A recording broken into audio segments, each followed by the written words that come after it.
Oh yeah. Oh yeah. My favorite day of the week. It's actually my two favorite days of the week, actually. We got Friday night and we got payday. Friday and payday.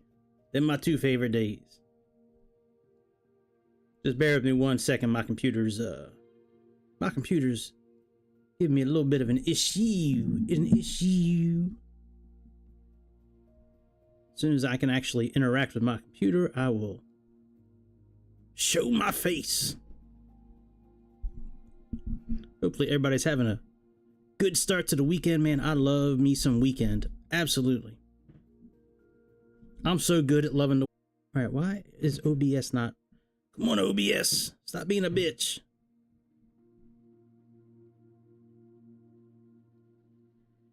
Ah, man, this laptop, dude. Jeez.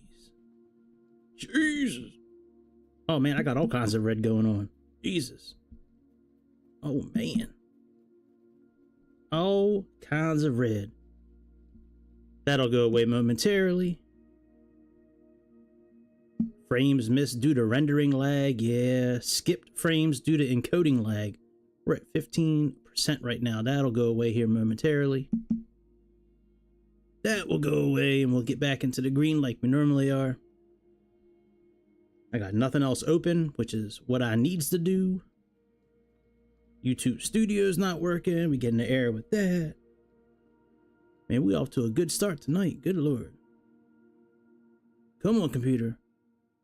Come on, memory. Get back to normal. What up, dude?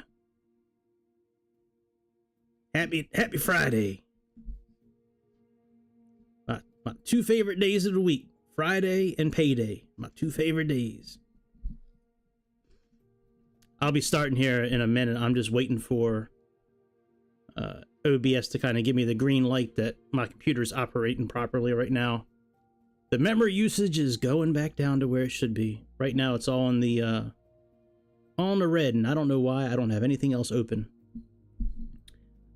Right now, if I start right now, it's going to be some frames skipped is what it's saying. So I don't want any kind of frames to be skipped. So we'll start up here in a moment. But yeah, welcome Magnum PI. All right, I think we're okay to start. So I'm thinking about doing 2 different flights tonight. I'm definitely getting ready to fly this Comanche from Minot. Yes, that is the A2A Comanche. I've had this plane for a couple of months now. I don't really fly it too often. Yes, sir, it is. It's a great little plane. A lot of fun to fly. It's got a cool amount of technology in it. It's actually kind of challenging to fly too, in some ways. You can control if you want old systems or new systems in it. It comes with a tablet as well. And it's got like a really old school autopilot system in it. It's really cool. But yeah, for the first flight, we're going from Minot, North Dakota to Bismarck, North Dakota, and then the A300 just got updated, and I'm not really sure what got updated in it, so we might fly that. I don't know yet, so we will see. But yeah, that is the A2A Comanche. That is a cool plane, and I bought the Vulcan today as well, but I am not. I'm planning on using it tomorrow night, the Vulcan, but I need to sit down in it and really get comfortable with the buttons and the processes, and there's a whole owner's manual that comes with it. Yeah, man. Oh, cool. All right, well, bet we'll do it right now. But yeah, it comes with 4 liveries, or 5 liveries with it. And I haven't flown it in a while, but I remember it's got a fair amount of realism to it. So let's jump in it. Slowly, my memory usage is going back to normal. This laptop I'm using is probably about 10 years old. and usually it runs, I can stream perfect on it. I bought a new laptop about a month ago just for streaming. Oh, oh, oh. Why is it only me? Why is it only my streams that get messed up? I never see anybody else go through the drama that I go through. Damn. Microsoft mama drama. It's not baby mama drama, it's Microsoft mama drama. Damn. I'm trying to think what I have that might be messing this thing up, but you know, sometimes certain airplanes don't mix with other, you know, with liveries and stuff like that. But I deleted all the like third party stuff last night. This is a fun plane to fly though. I like the process of getting it started. It sounds really good. The tablet comes in really handy. Yeah, it's a cool plane for sure.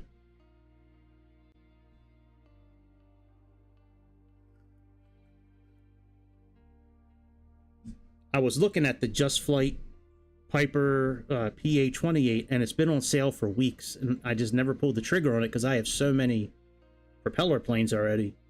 And I was thinking about buying it today, and it's back to normal price now. It's back to $45.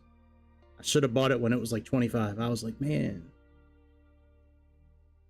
Now there's another, Carenado makes the PA-28 as well, but you know, that's a tough choice because Carenado makes really good stuff, and so does Just Flight. That Vulcan they put together, man, that thing is sick. I played in it for about 10 minutes today, just kind of reviewing a few things, and man, that... However, we cannot drop bombs or shoot guns with this. I read today, April 30th is their target date. So I was just on Google playing around, and I saw that it was released somewhere. Somebody was talking about it online today, some news article, and they said April 30th is when the Su-15 should be released.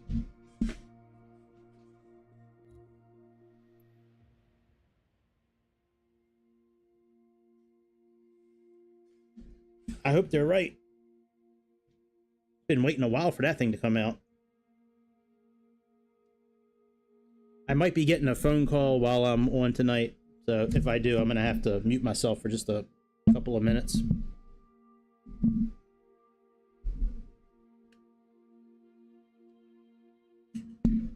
But yeah, I've been holding off on buying that other plane just because I got so many propeller planes. All right, let's try this again. Let's try this one more again. Now I'm still barely in the yellow. That should continue to go down. So OBS has this stats doc you can pull up, and it's got like CPU usage and disk space available and disk full, and like, you know, it shows rendering lag and encoding lag and all that. And usually those are all in the green and everything's cool, but tonight I'm still barely in the yellow, so that should get better as time goes on. So if we do have some frames that are dropped or something wonky kind of goes on a little bit, I do apologize. It's, you know, it's not really something I can fix. You know, I don't have any other programs open. All right, KMOT. And this plane comes with a really good PDF, like owner's manual as well. It's like, I forget how many pages it is. I have it open on my tablet. Well, right now I have Navigraph, but I have, you know, I have it available on my tablet as well. I have a whole folder that I just have aviation documents in from all the planes I bought on OneDrive. All right, let me turn photogrammetry off. Maybe that's got something to do with being kicked out.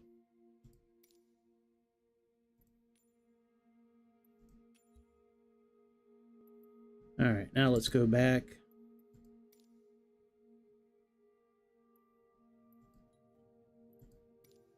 Let's do 2, and let's go back to 3. All right, let's try this again. Yeah, I do. I've bought a I've spent a fair amount of money on this simulator. No joke.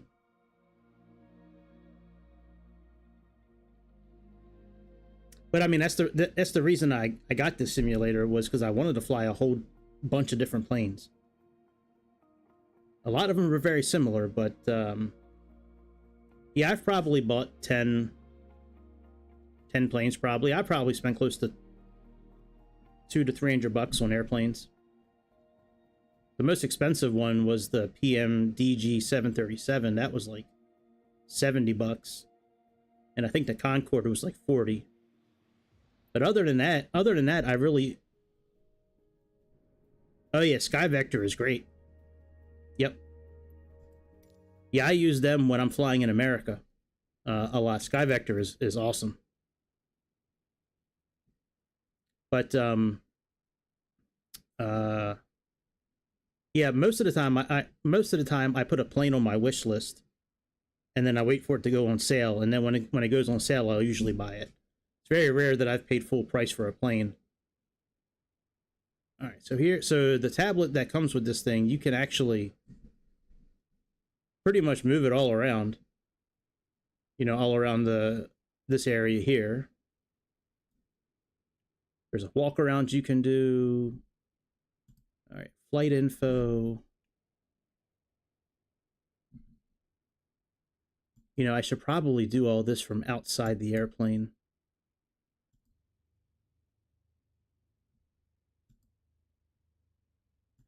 Yeah, I'm thinking maybe I should go back outside and load the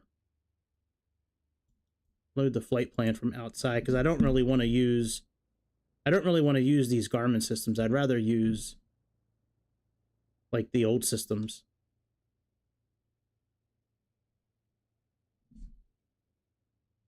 You have a choice here. You can, under controls here.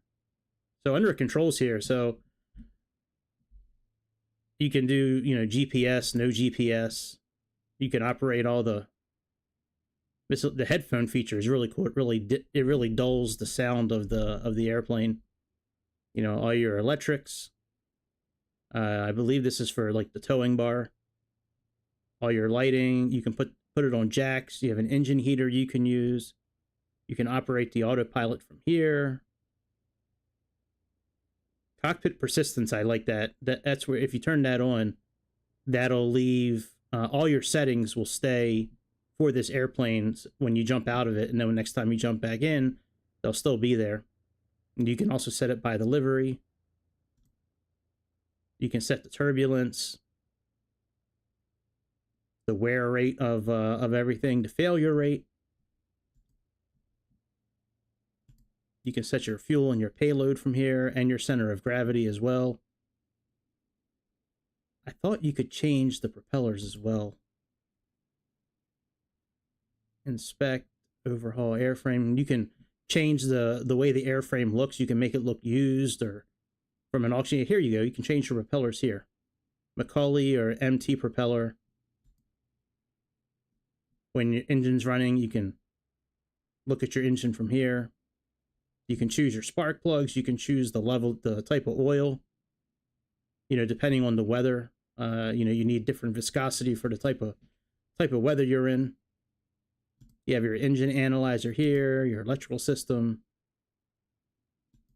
and then the walk around we're going to do here in a moment. But I'm thinking about using. I don't know. You know, I guess I'll use the Garmin systems, I guess. So let's plug those back in. And then we do have a checklist as well that comes with it. All right, let's just plug those in. And let's put the wheel chocks in, the tie downs, the control locks, the pitot cover. Let's open up the cabin door.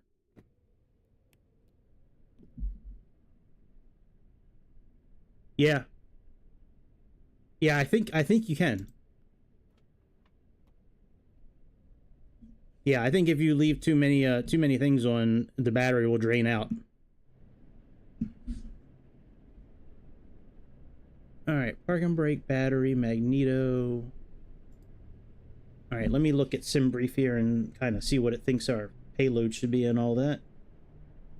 So it's saying we need about 89 kilograms of fuel. We got 228 liters.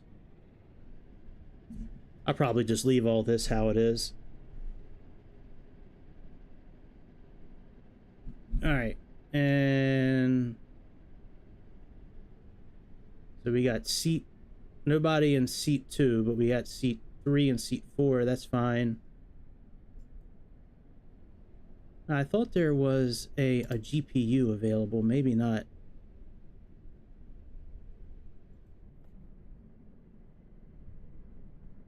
Oh yeah, that's right. You can use this to push the we can use this to back up the airplane. That's right. That's what that tow bar is for. You use these little arrows here to move it forward and back.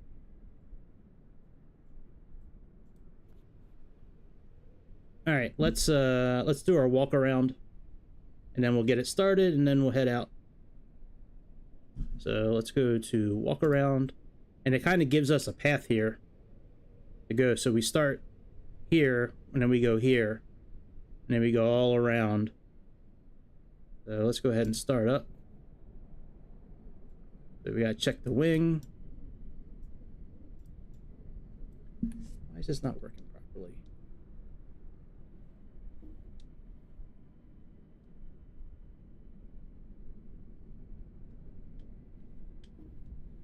All right. Aileron. Aileron's working. Let's see, we have wingtip fuel tank. Let's check the fuel. Oh yeah, look at all that fuel. We're doing good. Let's put the cap back on.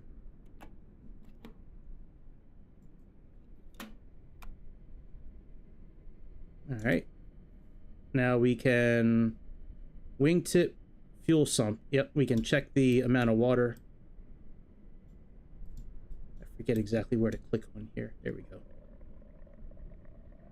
Ah, much better.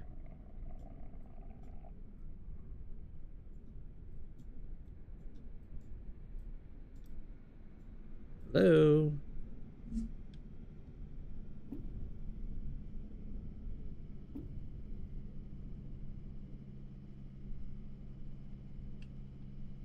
Oh well. I'm not really sure where to click to get this thing. There we go. All right. What's the inspection here? Let's see. Landing light. Yep, we got one. It's not on, but all right. We gotta let's remove the tie down.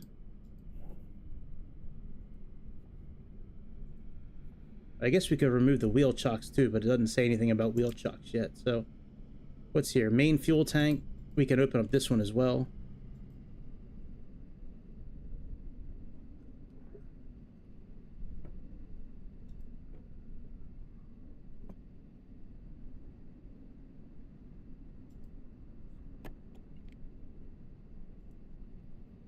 All right, here we go. We can remove the, oh yeah, the wheel we need to inspect.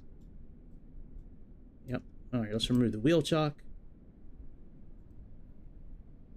We can check this one too, you know, if we really want to. All right, propeller. Let's interact with the propeller.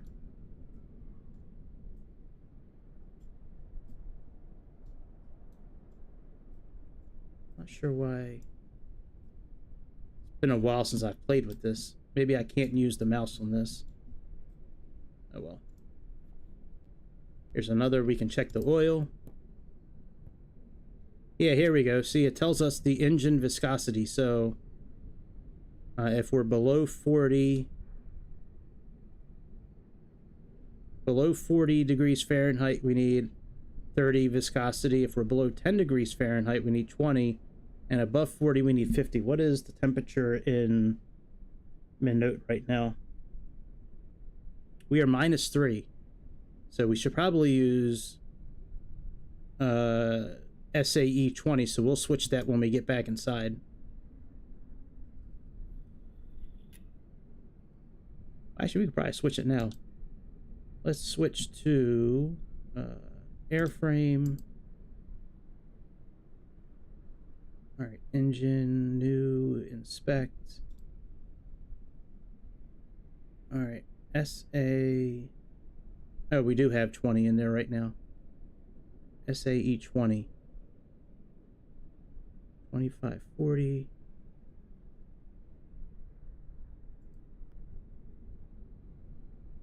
100.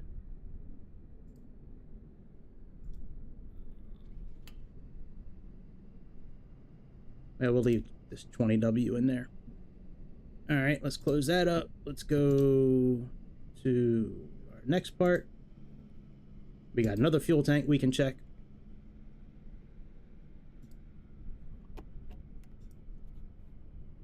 Wheel chock. We can remove the tie down. We can also remove the pitot cover. Another landing light. Another wingtip fuel tank we can open up and check.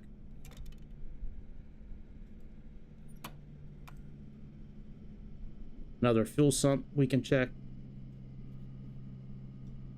You know, another aileron we can play with.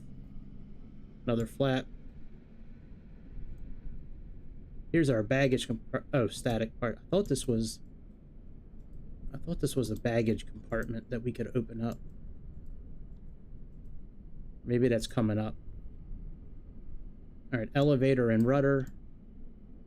Rudder's good.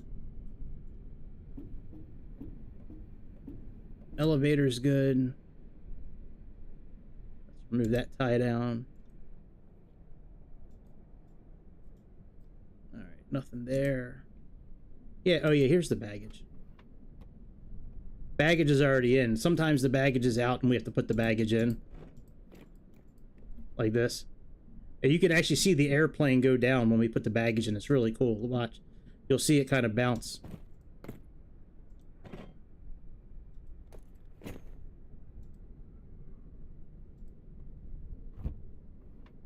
Alright, well, almost in the green for all the stats now. Alright, and now we can go back into the cockpit now. So our walk around is done. Let's finish getting going. So let's go to aircraft.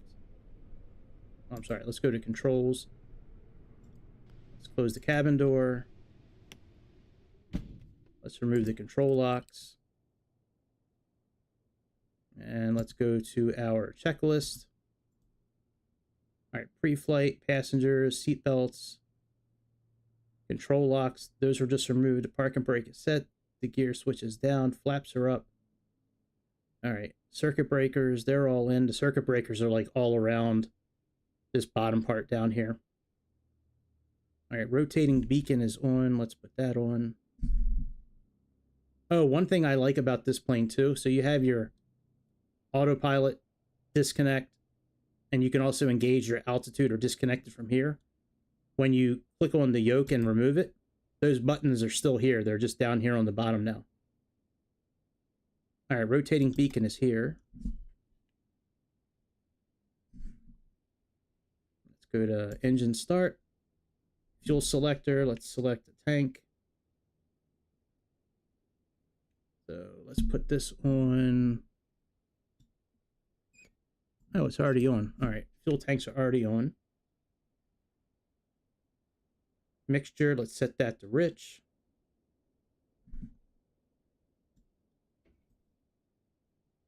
Throttle, let's crack that a bit. Actually, hang on, let me turn on the words, because I believe that needs to be around 33%. I think that needs to be around 23 or 33 for the engine to start properly, if I remember correct.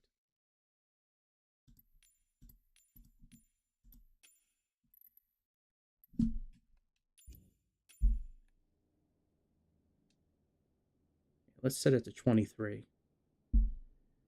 All right, prop fully forward. Carb heat is off.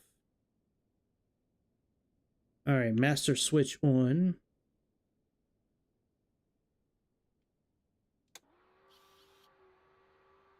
And let's put the fuel pump on so we can see if we get fuel.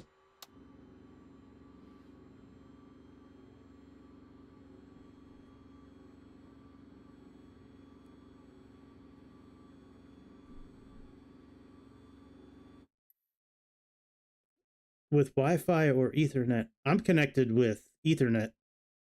You talking about my computer? It's connected with Ethernet. It's just an old laptop. The new laptop I bought, I thought, well, I didn't buy it. My mom actually bought it for me. But I thought it would have worked for streaming, but man, it's worse than this computer for streaming. So, I mean, the stats look like they're okay now on, I still have a little bit of encoding lag, but that's slowly going back down to normal, but everything else looks like it's okay. But no, I have everything connected with Ethernet. All right, so we're getting fuel, so we can turn the fuel pump off. And we have to primer 5 strokes. So that's right here. Let's unlock it and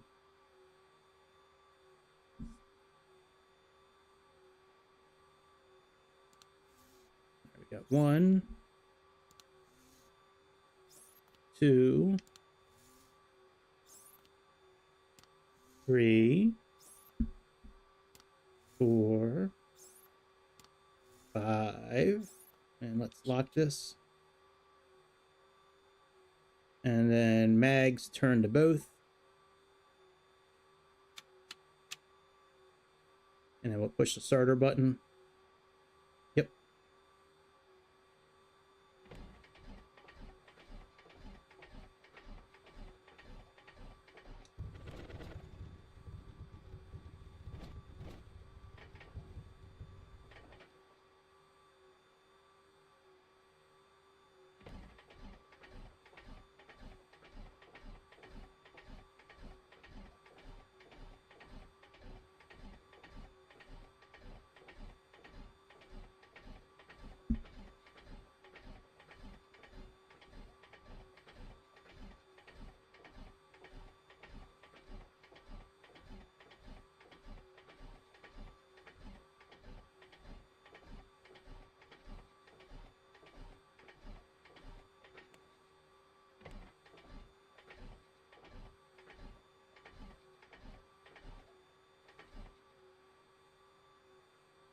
All right, let's put a little bit more fuel. We got to get this started. We're going to lose our ampage.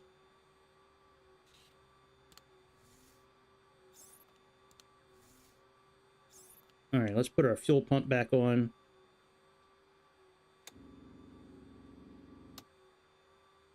All right, that's good now. Now let's go ahead.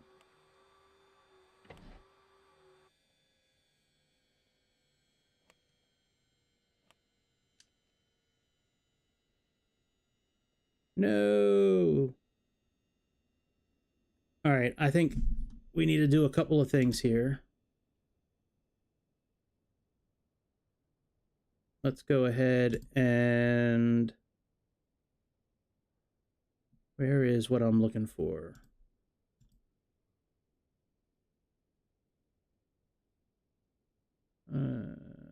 Controls.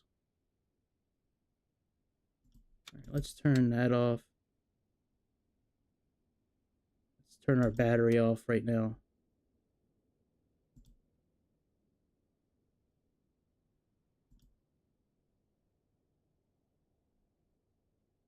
All right, let's charge the battery up again.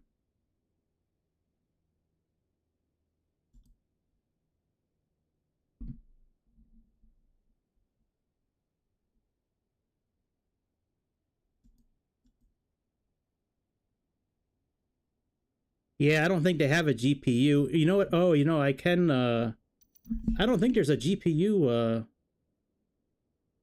no, there's no GPU thing. I think it's also because it's cold outside. I'm trying to get that engine heater. Where's the engine heater at? I mean, I can click the quick start, but I don't really want to do that. All right, overhaul aircraft. Where is okay? Engine heater. Let's connect the engine heater. And let's turn the battery on and charge it.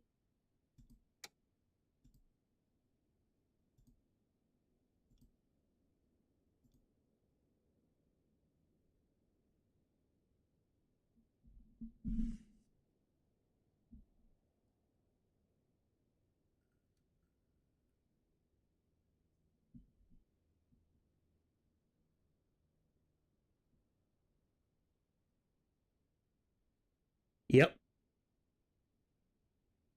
it is.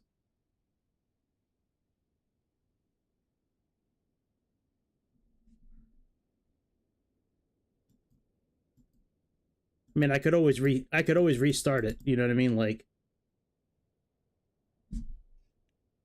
all right, let's see if I can do this now. Let's put the fuel pump back on.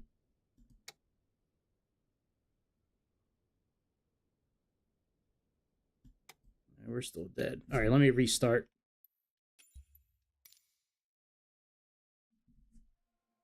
If Grease was here, he'd be like, "Oh my God, you're doing another restart." He's like, "You restart something." There's at least one time pretty much on every stream that I need to do a restart. All right, let's go ahead. We don't need to go through all that stuff we just did. Let me just make sure that everything is good though. Oh, battery is still low voltage. Oh my God.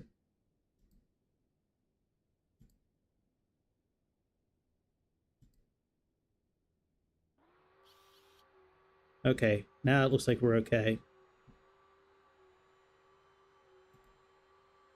Okay, everything is good now.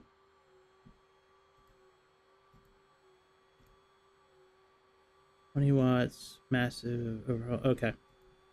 All right, let's go. Now let's start up. So we got to put that beacon light back on. Oh, beacon light's already on. All right, master switch. Let's put the fuel pump on.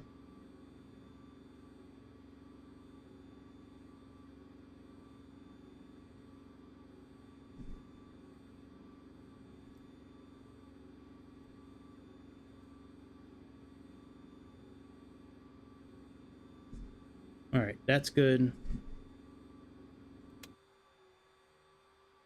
That's all the way in. Let's crack this.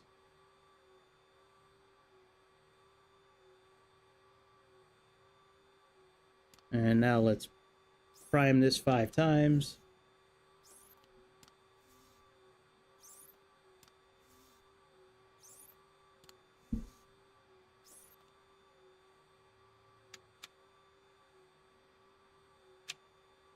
Actually, now let's prime it.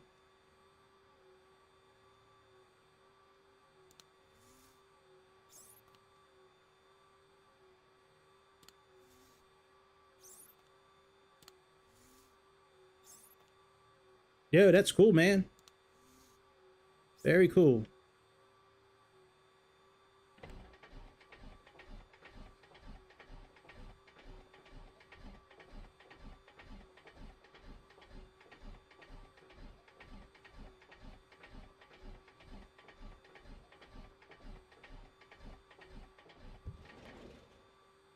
Oh, we almost had it.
Yay! Yay! We finally got it. No! No, you bitch. What did I miss? What did I miss? Nothing. All right. Let's go again. Let's go one more time.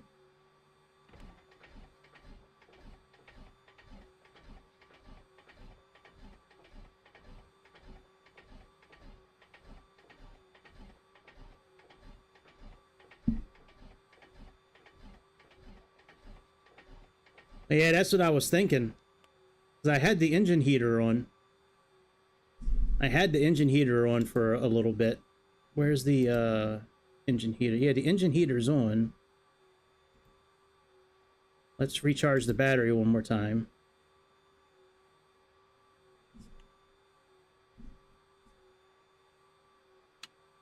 I mean, there's an easy way to do this as well. Like, I can just click a button to start the engine, but I don't want to do that. Like, I actually want to, like, try to start the engine.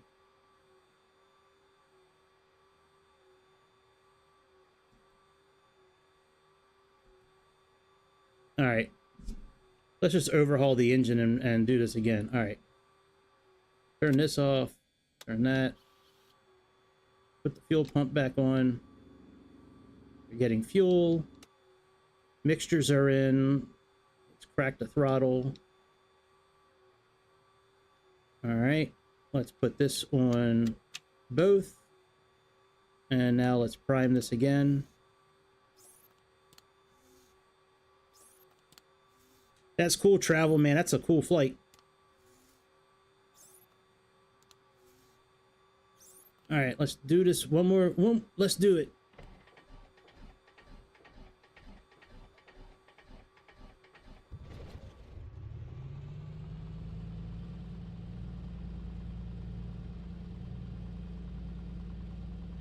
Sweet.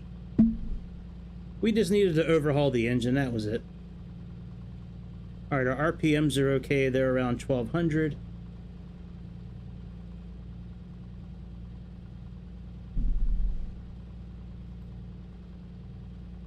All right, that's looking okay.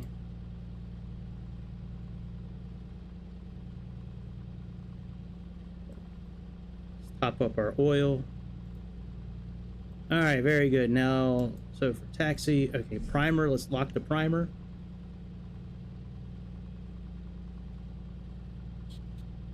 All right, now it's locked.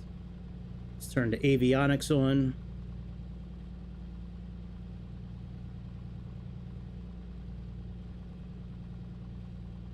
Avionics is... That's pitot heat. All right, well, let's turn the transponder on at least. I know there's an avionics button around here somewhere.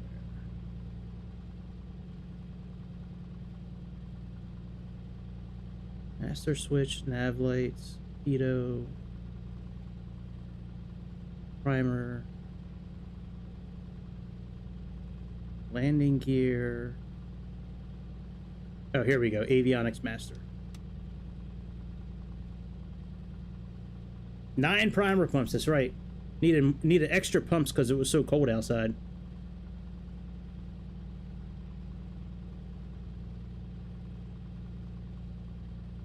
Sounds good once it started. Wow, that was wild, man. I thought we were gonna have to cheat. Because you can start it right on the tablet. There's a button to start. Come on, Garmin, let's go. Alright, let's click OK here, and click OK here. All the autopilot is right here. So this will switch you from... So ST is wings level, you have heading mode, and then you have like nav mode, like GPS or VOR mode. You click the altitude button when you get to the altitude you want, and this button will light up. And then, as you're flying, the trim up and the trim down lights will start lighting up, and you need to adjust the trim as you're flying for whatever the button is showing. So if the up button lights up, you need to move your trim up until the light turns off. If it's showing down, then you need to, you know, move it down accordingly. All right, avionics master's on, altimeter, ammeter check, radios are on, transponders on, altimeter. What is our altimeter here right now? It is 2982. So let's set that.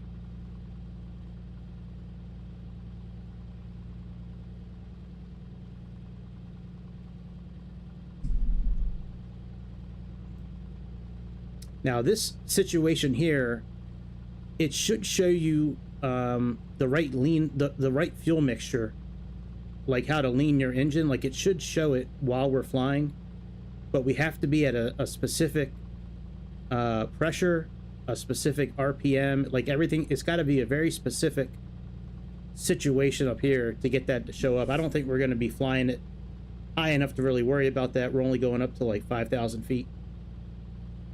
All right, let's plug in our flight plan real quick. So our first waypoint is Fabric. This is going to take a minute to do.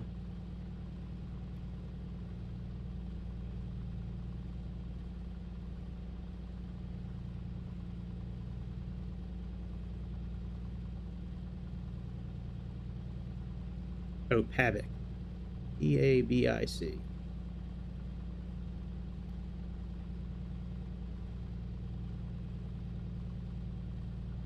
Pabic, enter,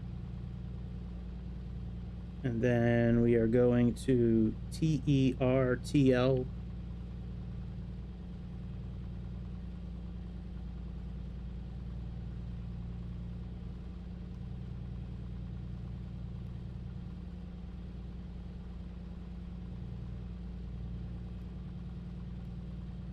TER TL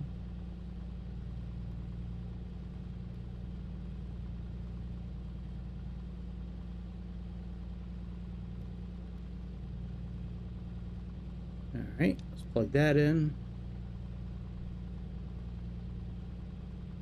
and then we have washer. 2 more waypoints, and then we'll plug in our arrival, or actually our approach. All right, we have washer, WASHR.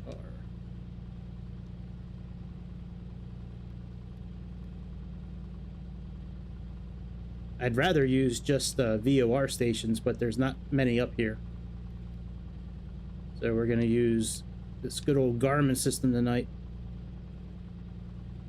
All right, washer. And then FIKAG, and then we'll enter in our destination. All right, F I K AG, and now let's enter in K. Where the hell are we going? KBIS.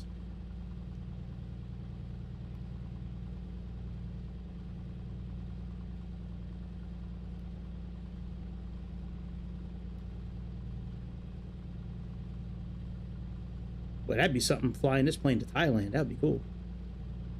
Take us like a month to get there. All right, KBIS.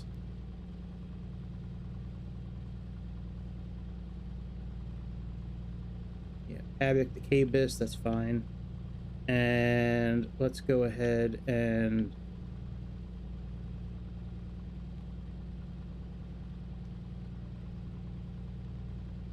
we have Pabic, turtle, washer.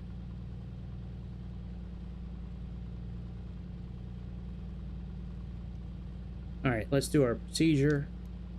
Let's set our approach. I got ILS 13, and we're doing this as, let's load that. All right, we're good. Let's clear out some of this clutter on the map here, and let's zoom out a bit so we can catch our first waypoint there. All right, let's taxi. So for taxi, we got all that set. Heading indicator, we'll set that. Landing gear is green. Let's set our nav lights. Well, I guess we'll put our strobe light on since we're a small plane. And brakes on initial roll, and oh no, did my mouse go out? Shit.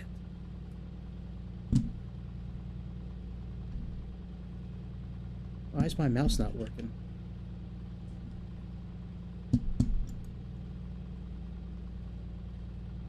Hang on a second. Why is my mouse not working? I need my mouse to work. Ay, ay, ay.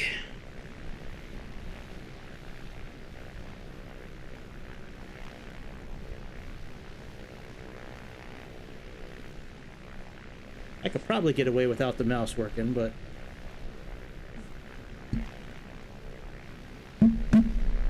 Damn. Should have plenty of battery in this thing. Let me get my other mouse connected real quick. I have a hardwire mouse as a backup. Let me get the hardwired one connected just in case. Man, all I want to do is fly. All I want to do is fly.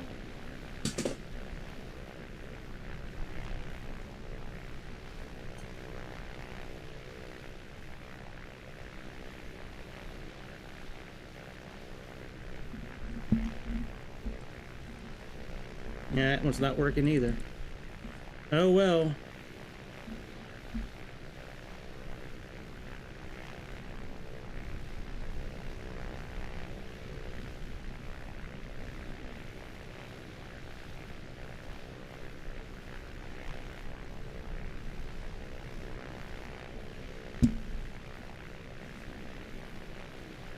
What's up, yo?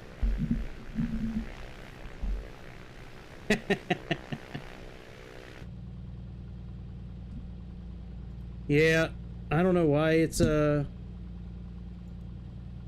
I'll have to use cursor mode, I guess. Maybe my mouse isn't working anymore. All right, it is what it is. I hate using this cursor mode. All right, brakes check, 2000. All right, let's go taxi out to the runway. I guess I should probably get clearance. Yeah, the mouse works. It just stopped working on the screen there.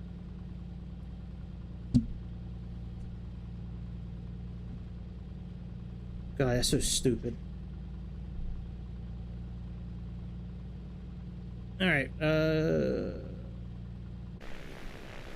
let's talk to the ATC and get our clearance.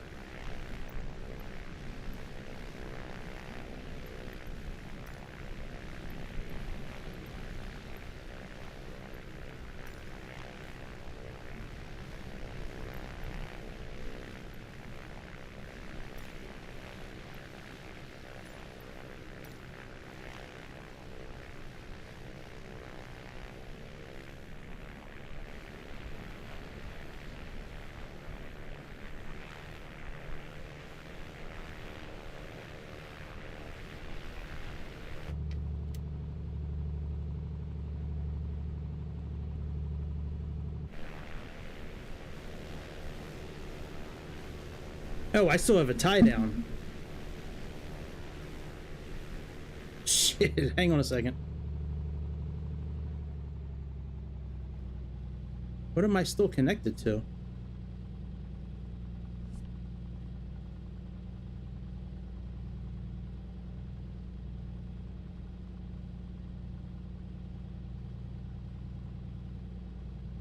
Oh, the engine heater. That's what I'm still connected to. All right.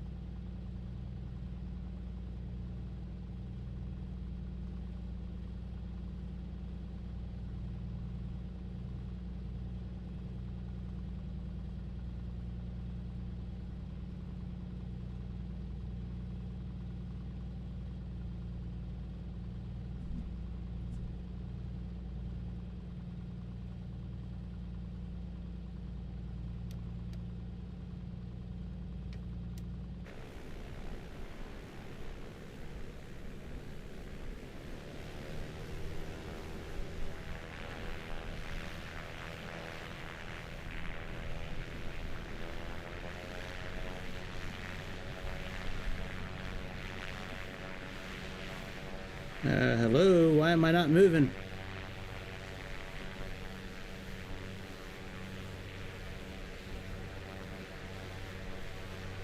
This is some bullshit, man. For real? All I want to do is stream. I've been on for 50 minutes and I'm still not in the air yet.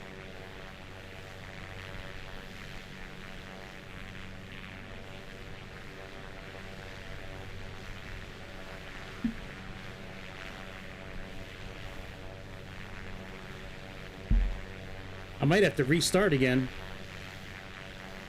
The plane's not moving. The parking brake's off. Nothing's connected.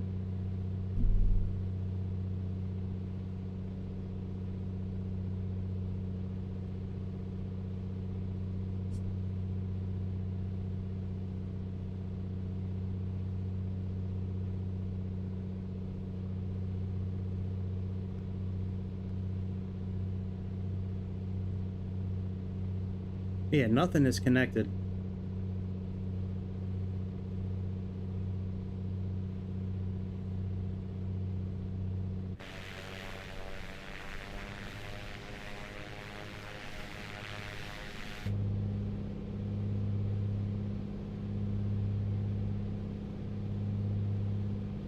Man, this is some fucked up stuff, man.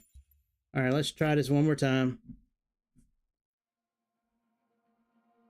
Show what video? What are you talking about? I'm trying to get this airplane up in the air, man.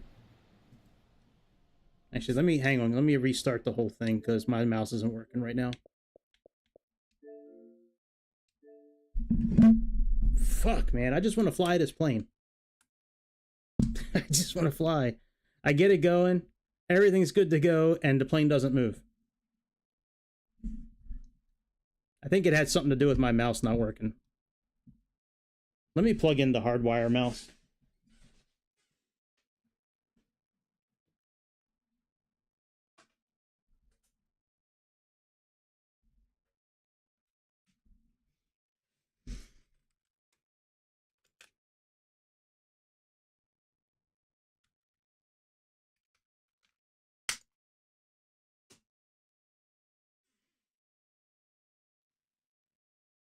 Now, I might do something like that, aviation, once I get my stream going properly.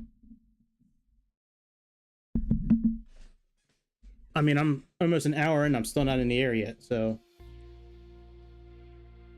let me get mine situated and then, you know, maybe.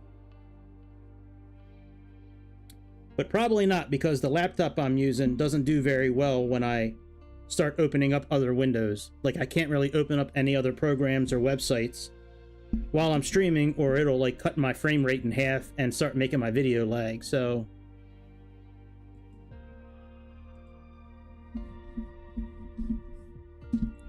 all right, mouse is not working.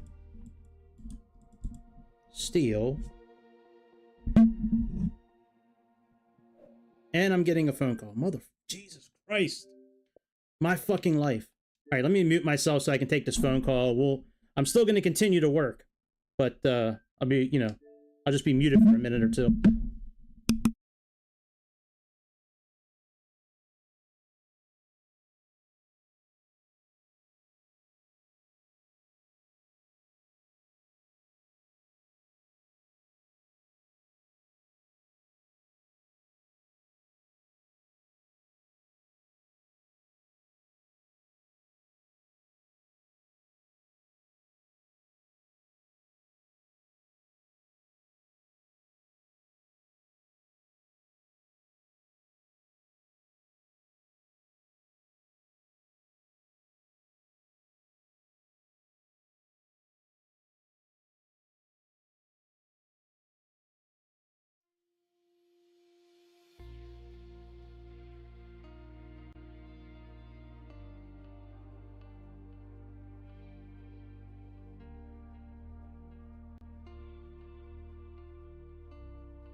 All right. A Boeing mouse. You know what? It might be actually. It might be a Boeing mouse. Yeah, I'm not really sure what happened.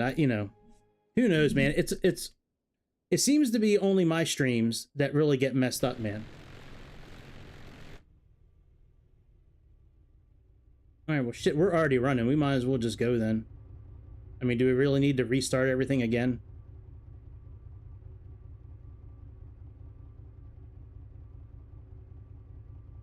Kind of want to, though.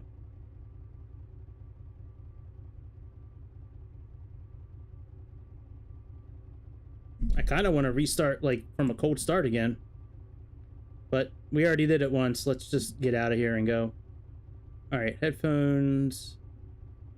That GNS 530 is what I want. All right, let's get rid of you.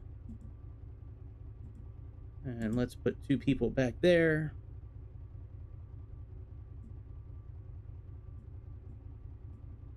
All right, that's fine. And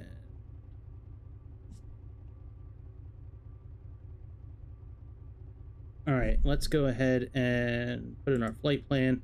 I'm not going to plug in all the waypoints again like I did last time. We're just going to plug in like 2 or 3, and then that's about it. So we have KMOT. Let's just start with the airport.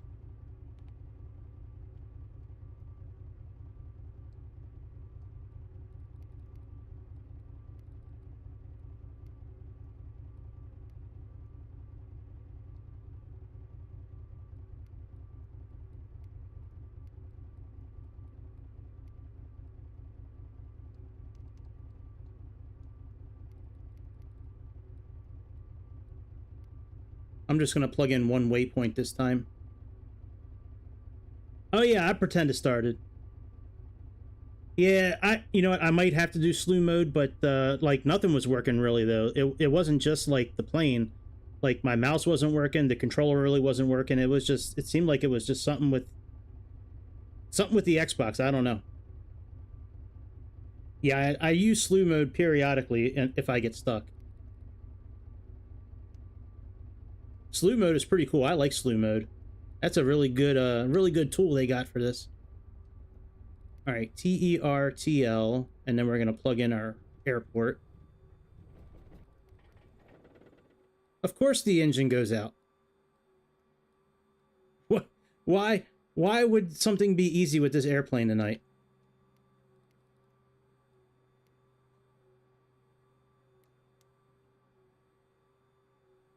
Of course the engine goes out.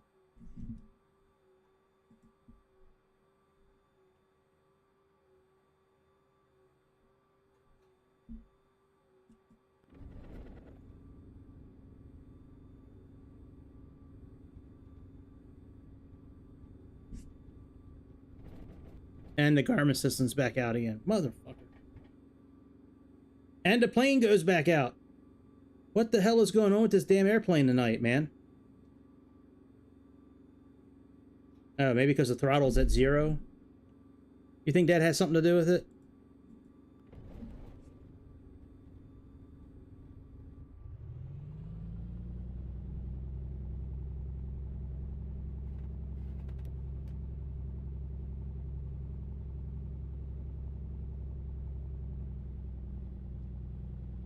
All right, let's do this again. Fuck it. You know what? I might just take off and head to the south and just program it as we're flying. Like, I'm so ready just to get up in the air already.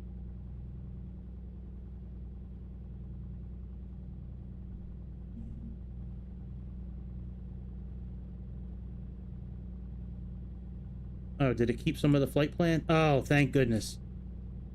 Thank goodness. All right, let's plug in our destination.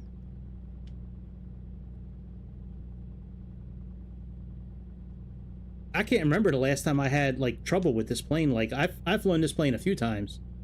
I had like 150 hours. No, I've had like 5 or 6 hours in this plane, and like I've never run into this shit. that I've run into. The only thing I can think of that I'm running into issues is because I'm in the beta mode. You know, I downloaded the beta a few weeks ago so I could get that new A320 Neo, and I think because I'm in beta mode, I think that just stuff isn't going to work properly for now. So I'm kind of thinking that's could be it. All right, let's choose Biz. By the way, you can turn on the autopilot system from here, or you can turn it on from this tablet here. So like master is on right now. You can choose your mode from here. You can disconnect. You can put your autopilot. You can adjust all your lighting from here as well. All right, let's go. Let's get our clearance, and then we'll go taxi. All right, we can exit this mode. And cabin floodlight. Let's do cabin red. Who doesn't like red lights? Let's contact the AT Sizzle. All right, ground, part north, so we can get runway 13. All right, now we can go.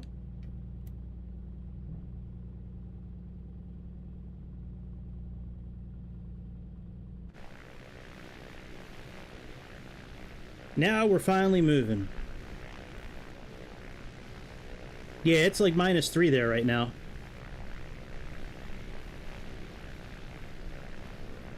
And a lot of the extras you see on the airplane right now, like the winglets, the little strip here, that's all stuff you can add on with the tablet.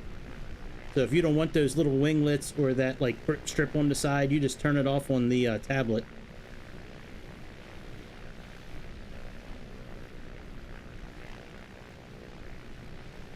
Oops, sorry, I was reading something. So the best rate of climb is about 105 miles an hour.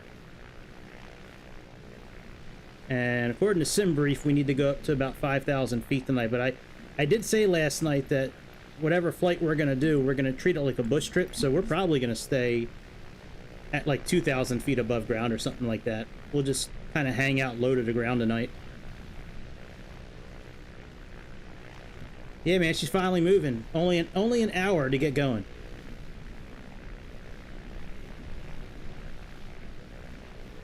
Absolutely nuts.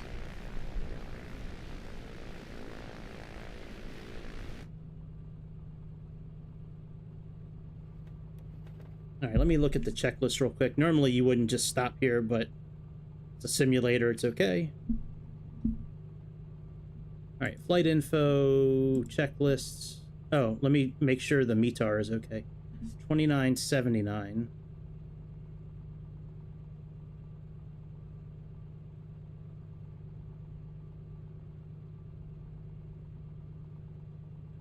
All right, METAR is okay. Wow, 20 knots to the side, Jesus. All right, no precipitation. Okay, run up. So when we get lined up, bring it to... Oh, shit. All right, let's do the run up here, I guess. So let's bring it to about 2,000, what is it, 2,000 RPMs?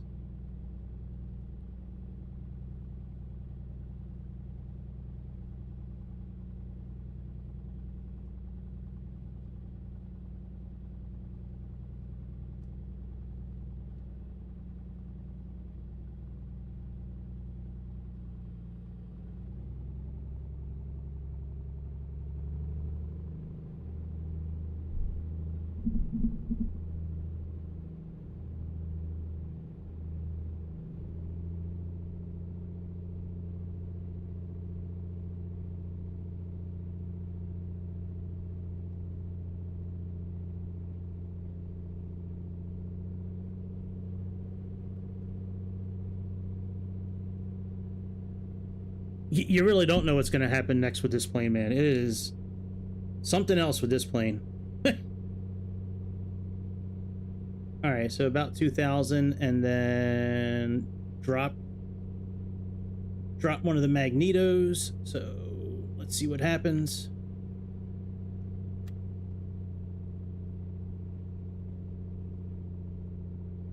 All right, very good. Let's. All right, still the same. All right, let's go back to both. And then prop cycle 3 times reduced to 1800. Oh, all right, let's put this back up to 2000 then.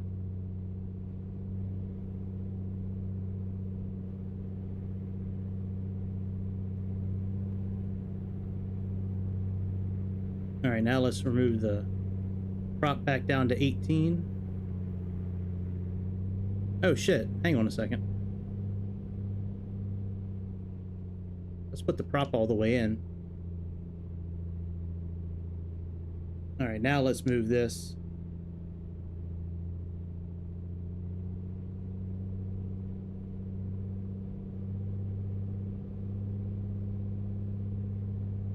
All right, now let's move this to 1800 RPMs.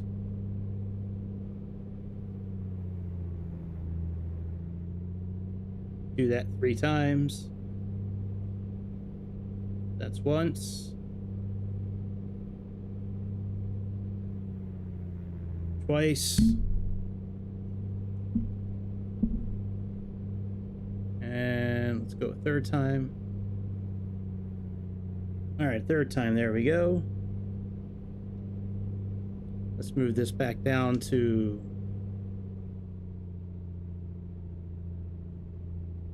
carb heat. All right, we're okay there. All right, let's go before takeoff.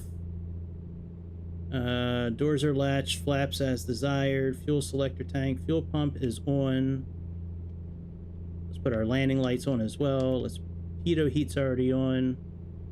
Carb heat off, engine gauges, strobes on, landing lights. All right, all that is good. And let's go takeoff. Let's see what it says here for takeoff. 85, 105. All right, and it also has it here. If you look on the tablet, it has it here. Climb, you want to be at 24 inches, you know, of mercury. 2400 max, best rate of climb, best speed. All right, let's get out of here. Let's put our map on. Zoom out a little bit.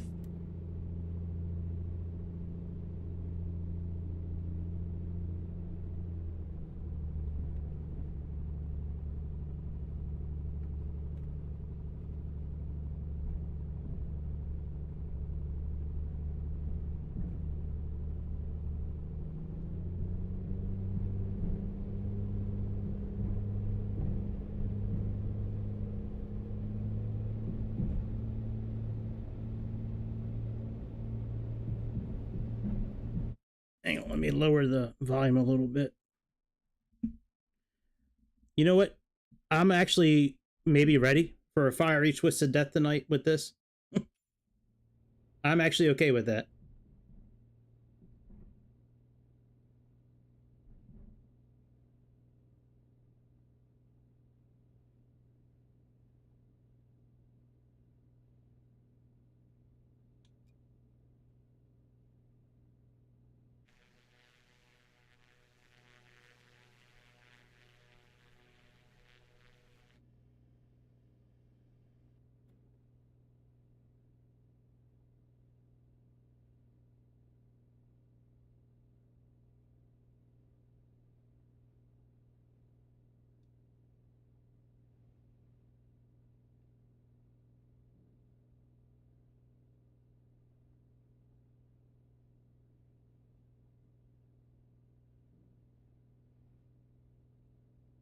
Trying to get this tablet open again while I'm flying. Let me put the code in.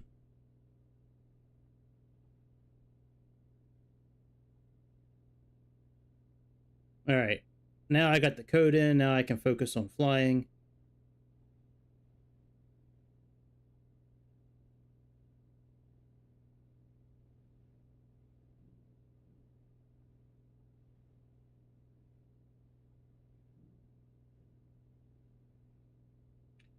Let me get the trim set up so I can actually put the autopilot on.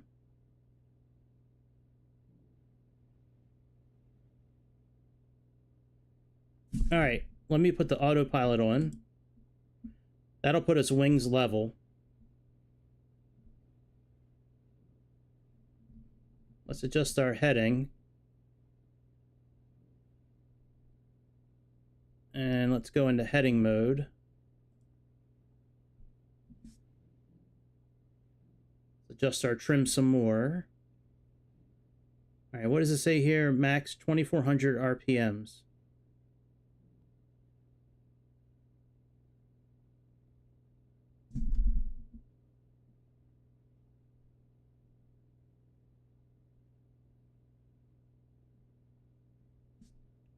All right, let's move the all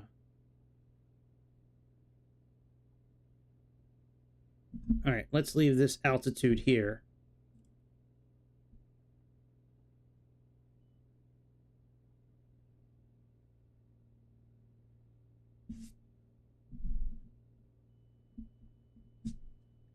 All right, we got to move the trim down. That's why that light is going off right now. Let's see if we can actually engage our actual flight plan. Let's see if it'll do it.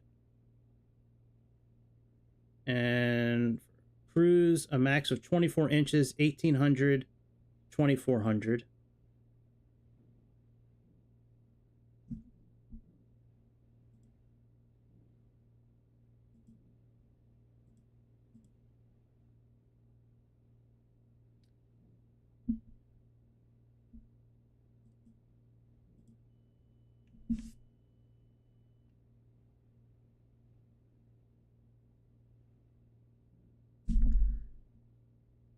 All right, let's see if this will capture it and turn us.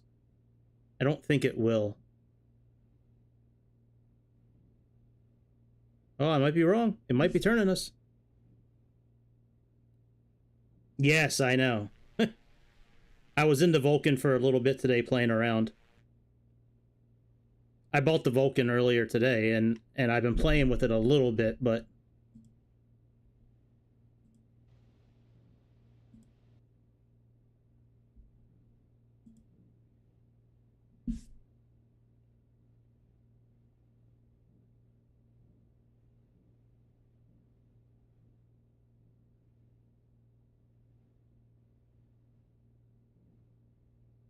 all right, yeah, let's go and...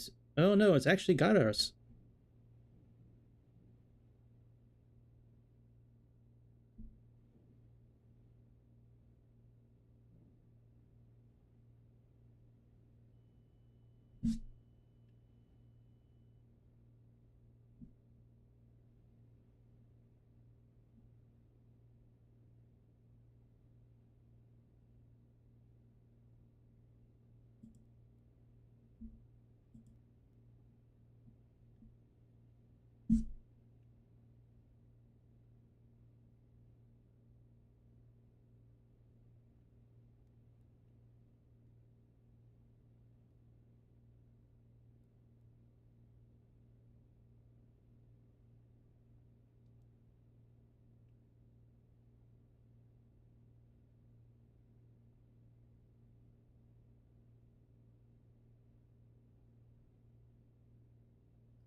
I should have researched before I got into playing tonight, but there is a way you can use this system to lean the fuel mixture and tell you what...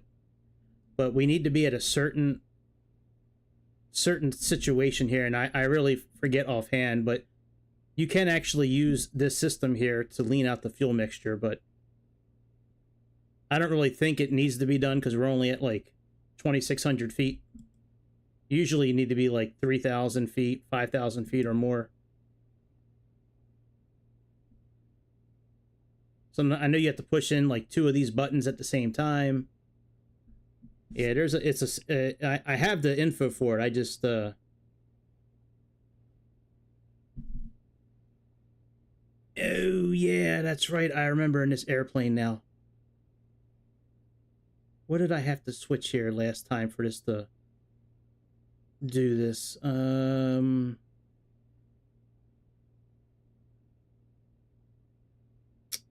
I had to do something with this map last time to get it to follow properly. What did I do last time? Enter. All right, track up. I did something where I... Oh, what did I do last time?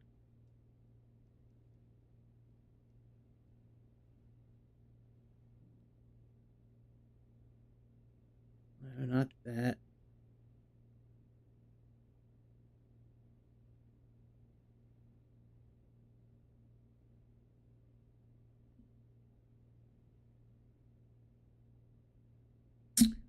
What did I... So there's something wonky with this map system here. And I remember last time, because we should be actually heading south. So let's actually head south. That's actually how we should be going.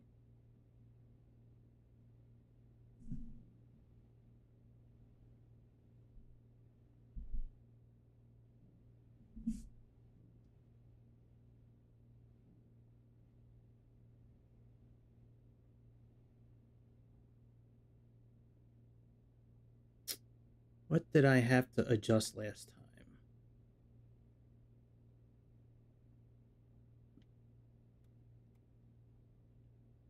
I think I can actually... Let me look at cruising. I think I need to turn the fuel pump off for this.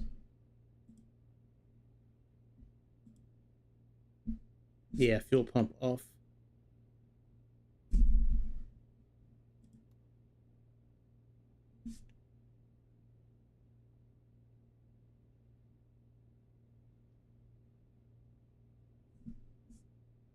There was something that moved the map.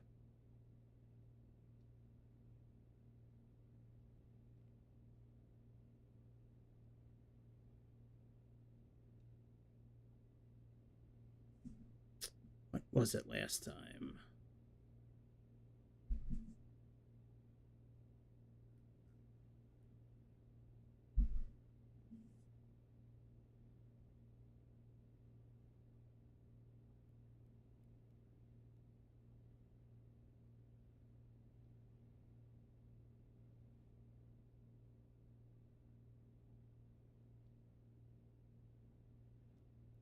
All right, we should be on a...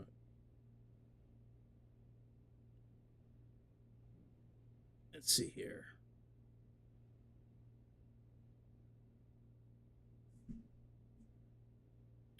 Should be on a bearing of 158.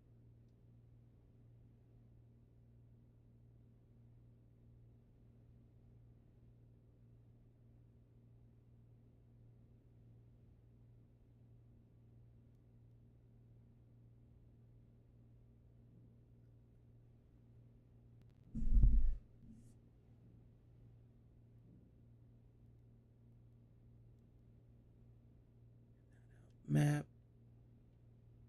Let's put data fields on.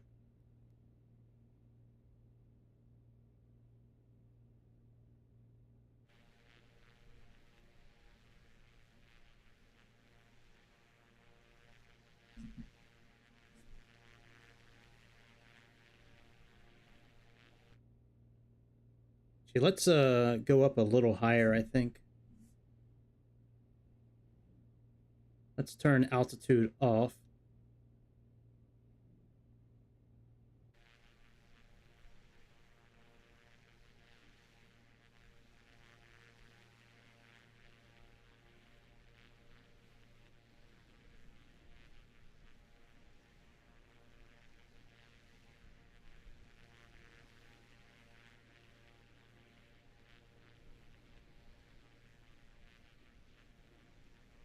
It might be. I think we're okay. But I did have a situation last time where like I actually had to rotate the map on the Garmin system, and I really forget how to do that.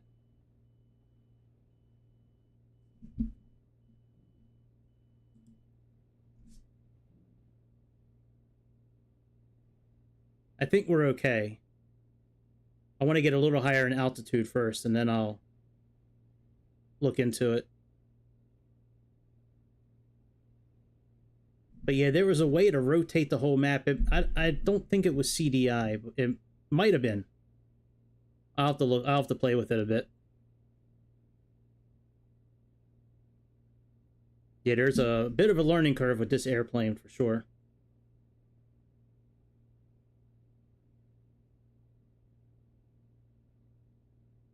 That's good. I'm glad it looks good. All right, we can hold off here altitude-wise. Let's see. All right, trim down.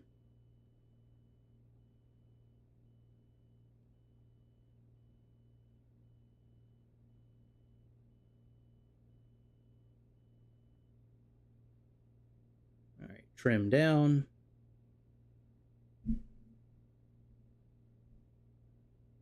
All right, hey Frank, what's up?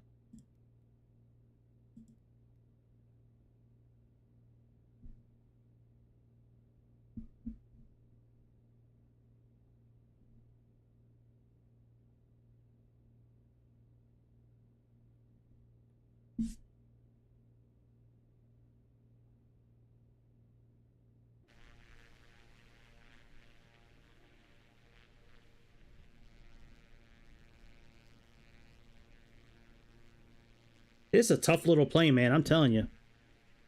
You need to know what you're doing flying this plane. That's for sure, man. Like, this is not a beginner's plane. Even doing all the automatic stuff, like setting it, like just auto starting the engines and all that, this is definitely not a beginner's plane. That's for sure.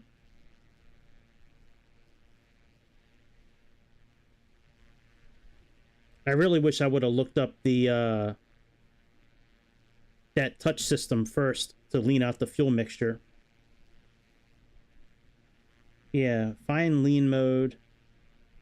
Establish cruise at 65 to 75% power. Oh, all right, we need to get down in power.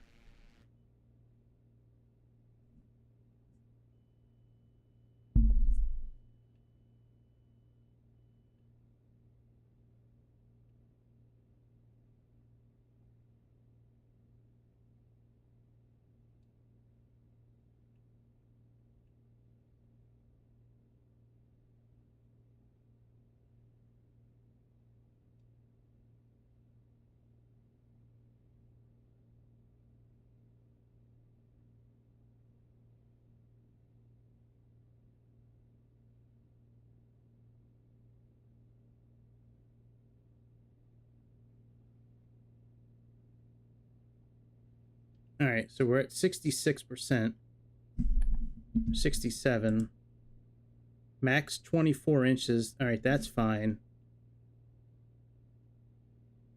All right, and then it says, what does it say to do? Press the LF button and verify that ROP is displayed. All right, ROP is displayed.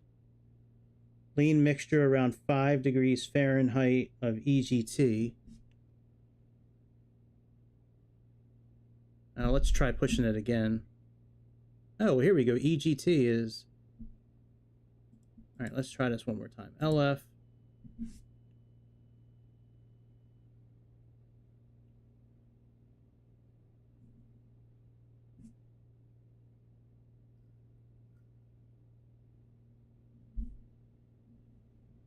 All right, EGT is 1276. 1276. And what does it say to do? Try to lean 5 degrees. EGT for the at the point. At the point the display should change to show the difference in... Oh no, it's not showing us the right info yet. It should have like a ROP and then a negative number or a positive number.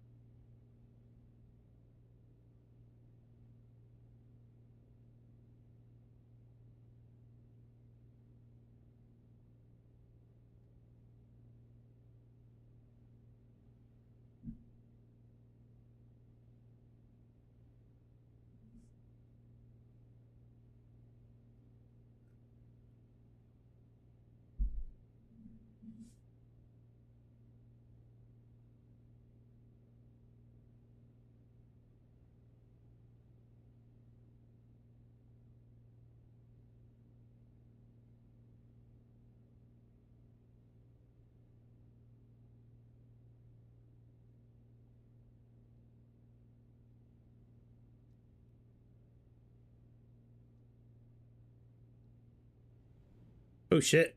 Wrong button.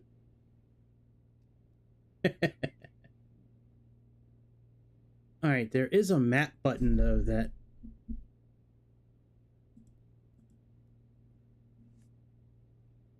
Where is that map button at?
Hmm.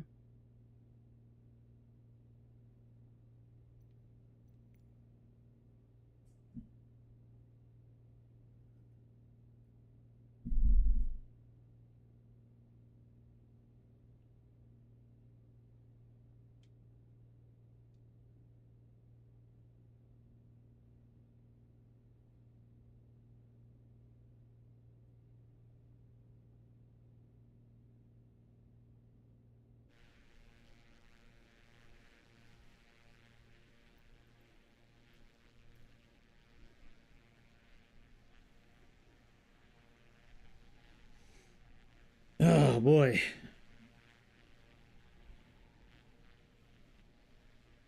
Man, North Dakota looks pretty cool.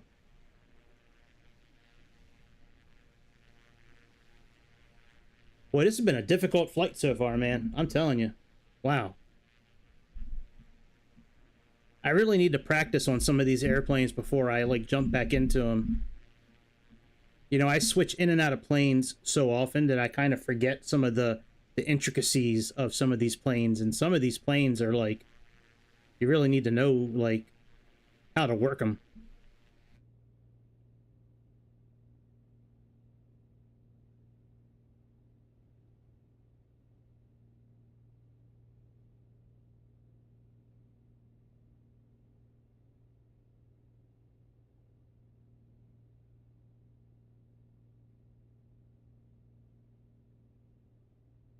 Oh, no wonder it looks so far off. I'm 50 miles out. I'm like, man, we should be getting close. But no, I'm 50 miles away.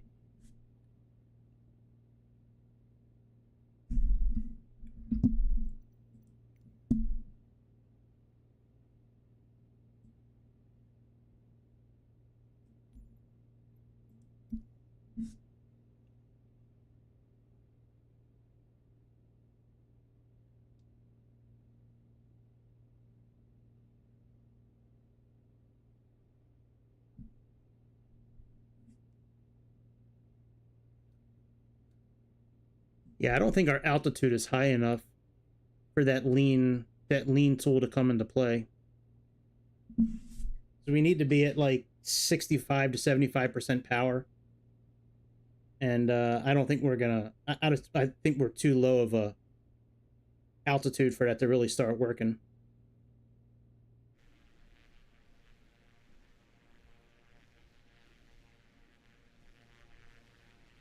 Yeah, to me the Concorde is way easier than this airplane.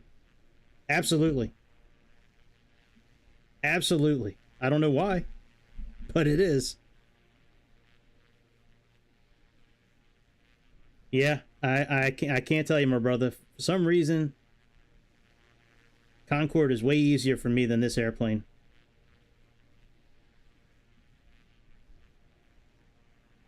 All right, let me go back to the flight plan.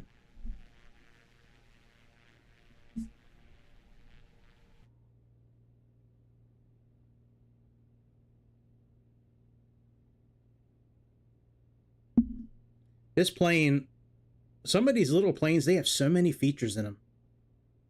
It's wild, man. Like, look, our airspeed, our range, our fuel economy, and we got emergency checklists here. We have, let me see here. Let's look at our engines right now. Engine analyzer. It's got our magnetos, got our outside air temperature, electrical system, everything's working properly. We can do all our controls from here. Cabin vent, defroster, cabin heater, tablet volume, spotlight.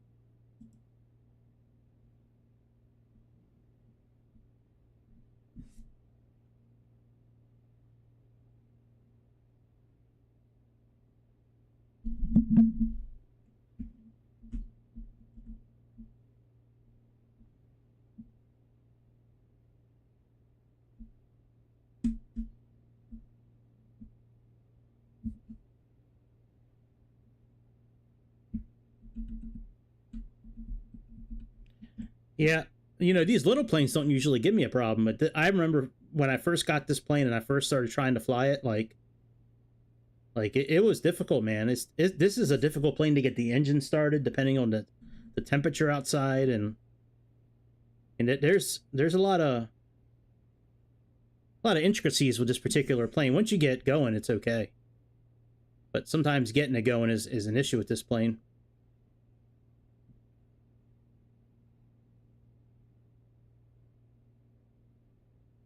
I want to get us on our track here, so I can go out and look at other views of the airplane and stuff. But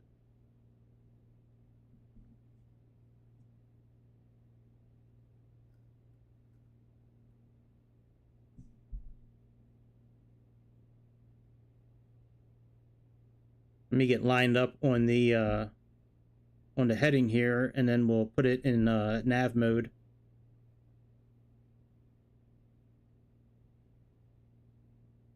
Yeah, but sometimes these little planes will surprise you, you know, with the type of features it has. I mean, like, it's wild.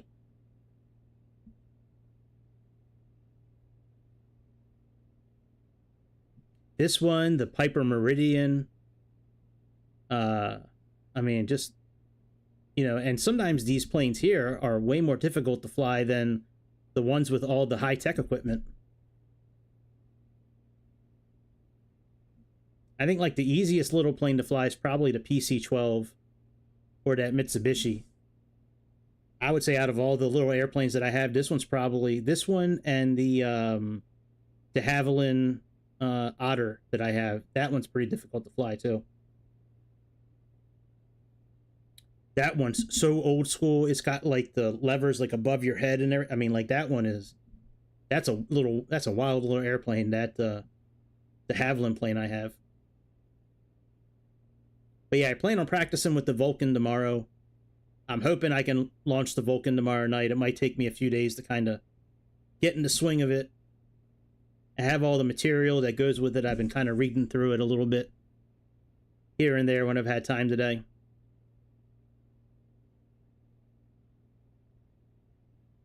I was planning on doing another flight after this one, but I don't know, man. Like, I don't know when this one's done, man. I might be finished for tonight. This is taking a lot out of me so far. A lot out mentally.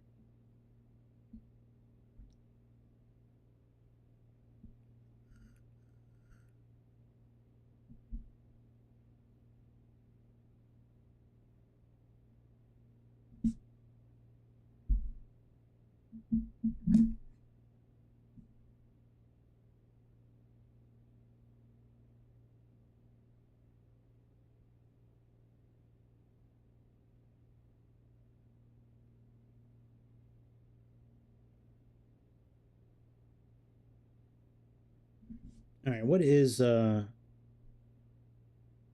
info for this airport here tonight? So Bismarck is 115.65, so let's at least plug that in. Let's click on this button here.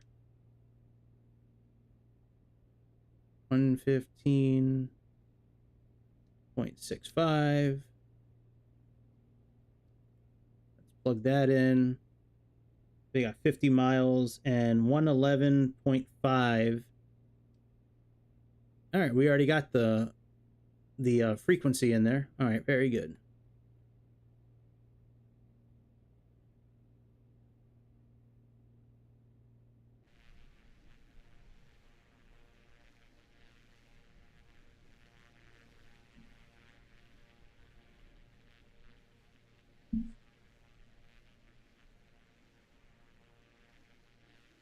Johnson Private.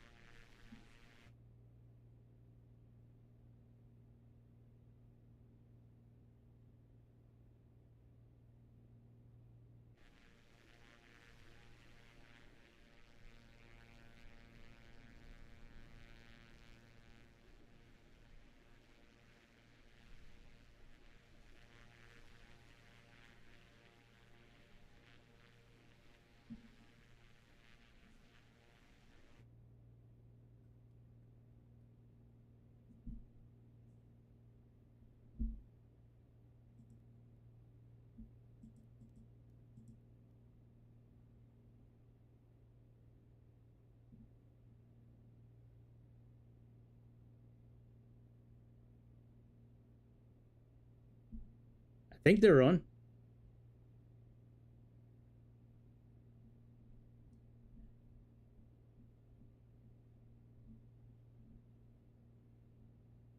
I mean, we got strobe lights on and the beacon on.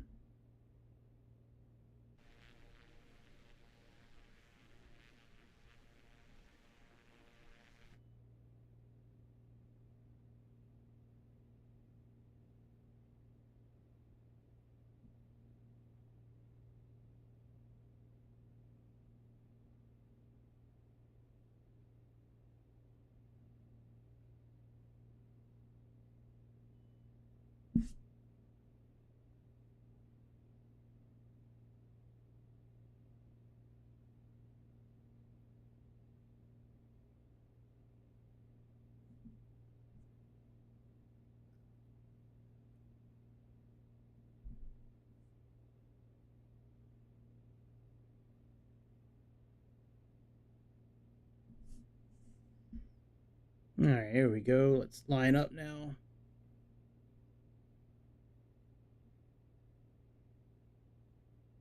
And let's now click on GPS mode. See if it keeps us on course.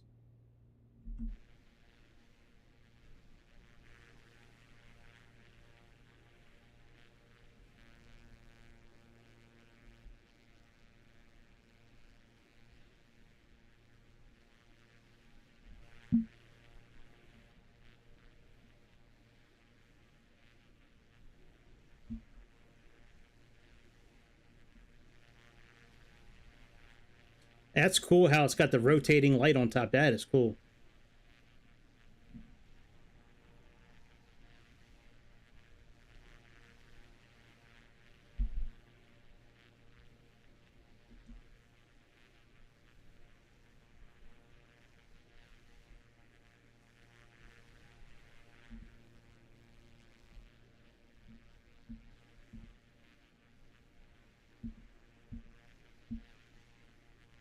Not sure which view I like. Maybe this one, actually.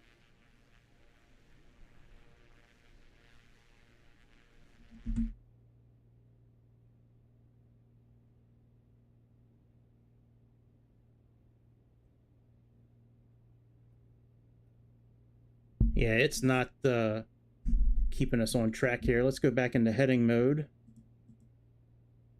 And let's actually switch to VOR.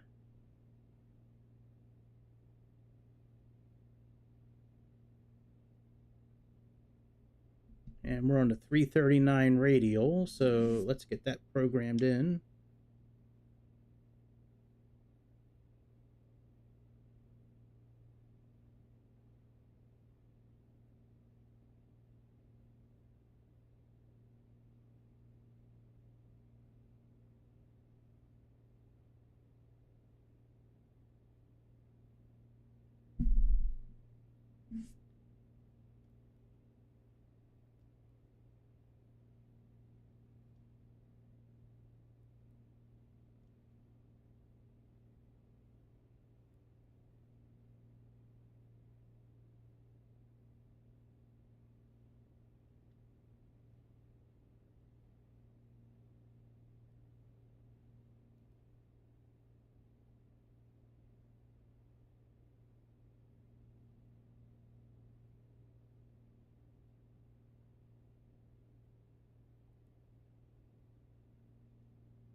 Oh, now I got it figured out now.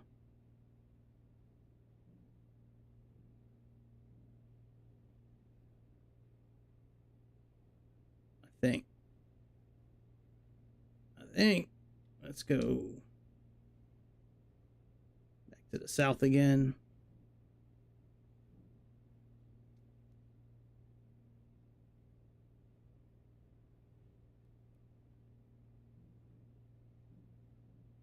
No, that's not doing what I need it to do.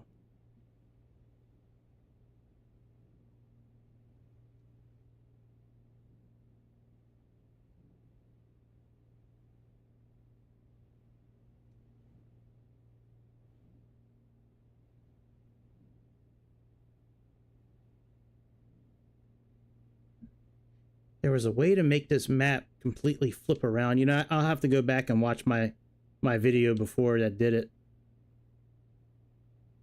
I could probably pull up the video now, actually.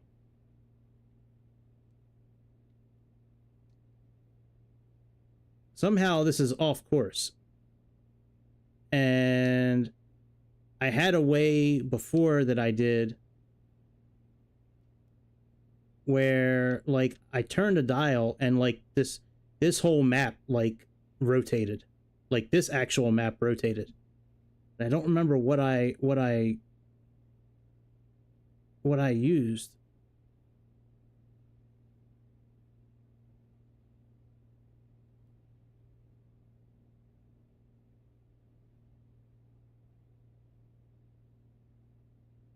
Oh, that's nav2. Let me put in the other Garmin system too. Let me see if that...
Oh, above my system here?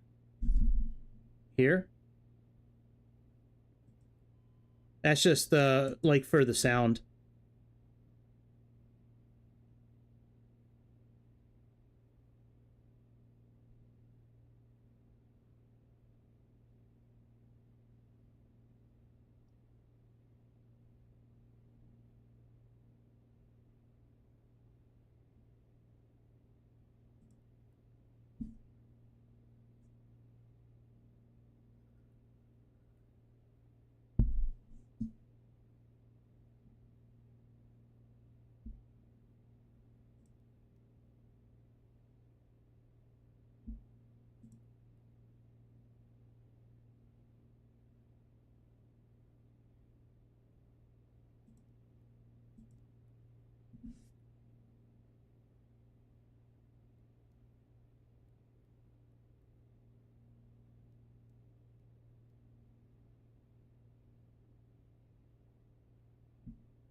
Okay, so here, let me pause this so I can show you what kind of what I'm getting at here with my dilemma tonight. So we have this compass up here, right? See, it's lining us up now for that, right? But this compass is off. There was a way to switch this whole compass. That's what it was. That's what it was. Oh, yeah. I'm such a fucking moron. You have to push this in. And now... I'm such an idiot. Let's go back into heading mode. There we go. See, now the whole map is changing.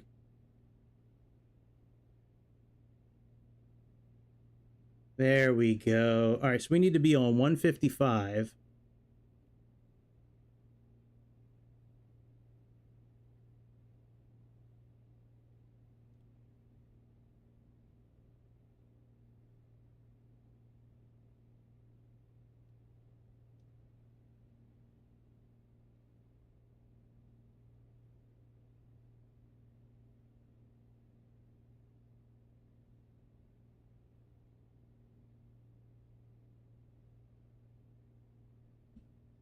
That's right. I didn't line this up before we left today.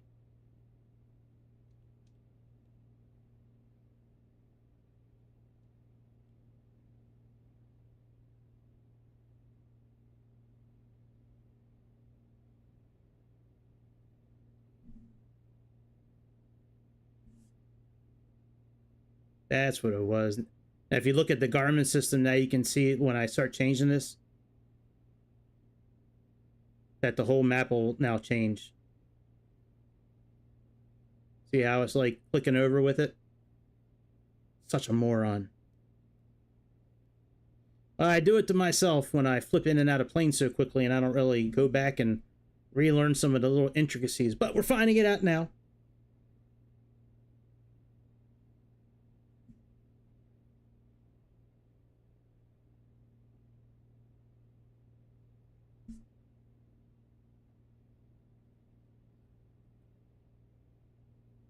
That's right. When you get in this plane, make sure you push this in so we can affect, you know, we can line it up properly with the compass up in the top left.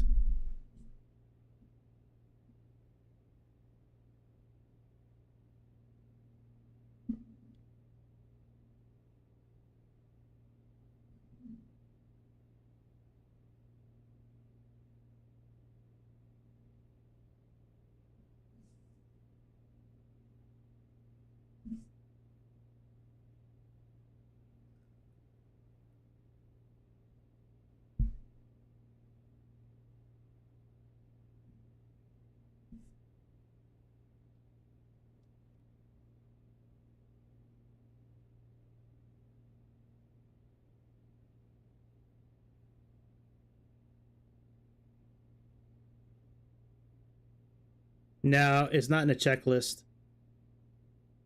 I kind of want to like redo this flight now, actually.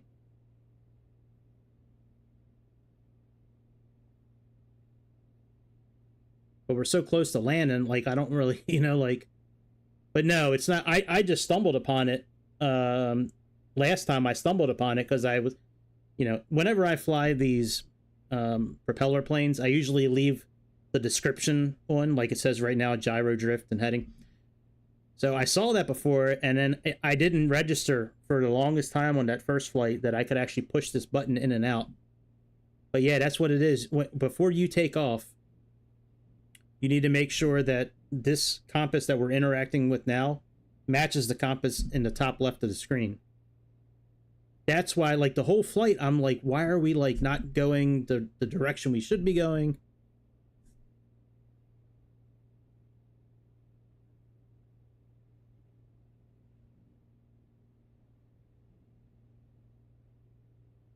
See how the whole map is, like, flipping?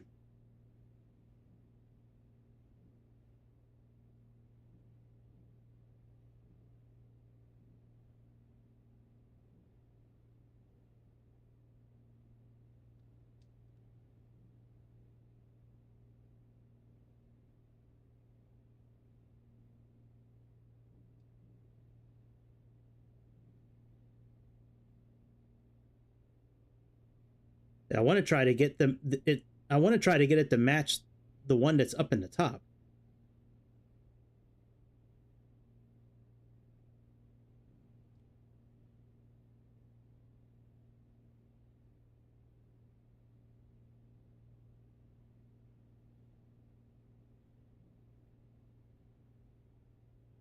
That's closer.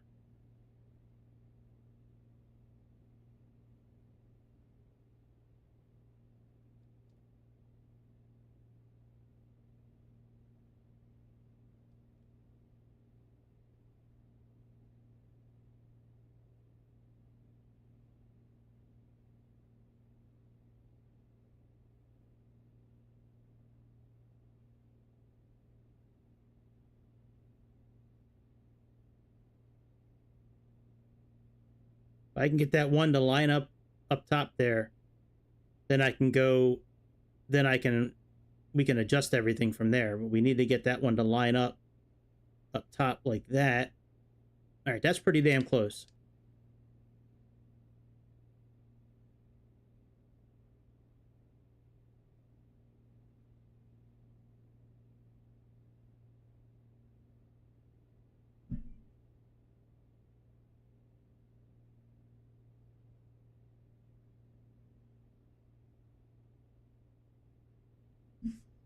Let me go wings level.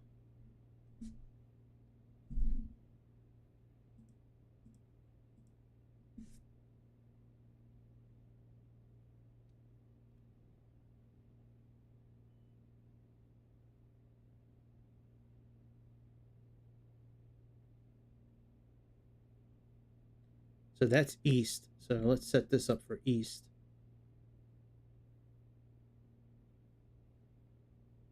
So that's on 96, 97.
All right, yeah, let's I can't believe I'm restarting, but I want to get this figured out.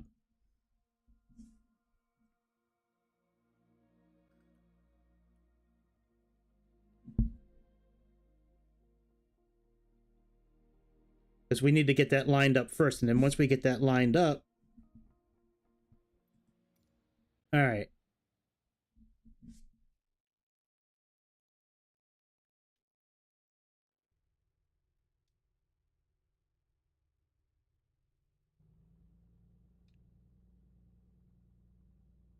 All right, so we can see right now that this up here on the top left does not match what's down here. Whoa, what's going on here? Oh, shit.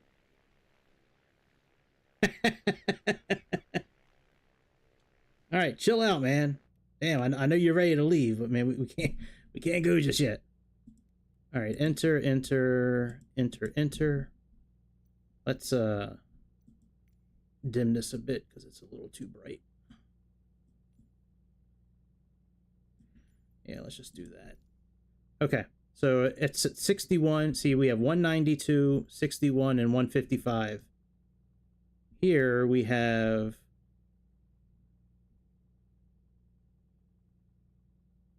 a heading of 152, course of 155, which is okay, and a heading of 192. So we need to adjust this.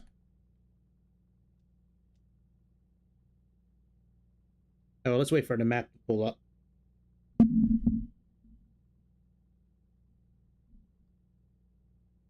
Yeah, no, I think we're okay. I had to make sure the throttle was in a little bit so the engine would keep running.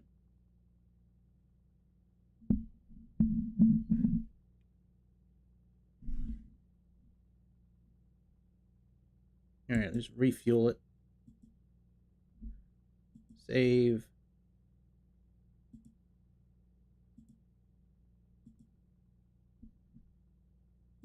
Exit. All right, here we go. So now we have, so let's set this up properly. And you can see the map on the Garmin system. You see how it's now changing. So we should have this at 61. That should be our heading on this map here.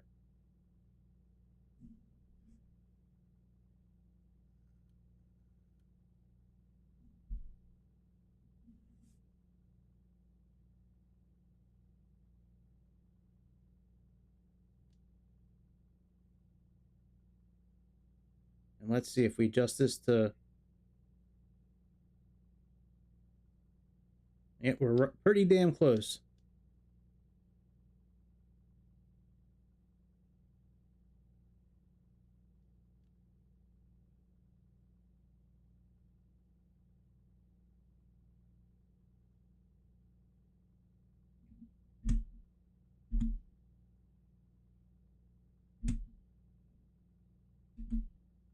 Yep, we're right on point now. I think. Oh yeah, you'll love this plane, man. This plane is awesome. All right, let's just plug in Bismarck. Let's just plug in the airport that we're going to. I'm going to have to excuse myself for just a second here in a minute, but...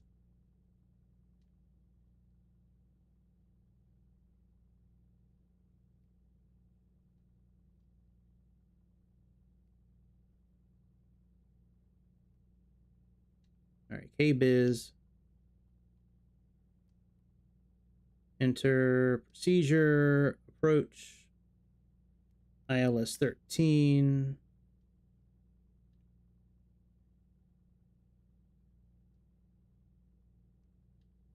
Is activate.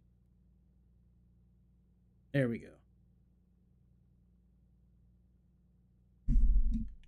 And now we should be okay now.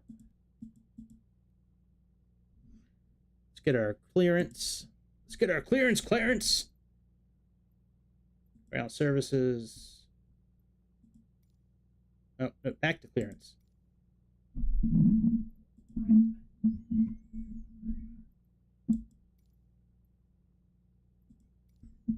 Let's tune to the tower.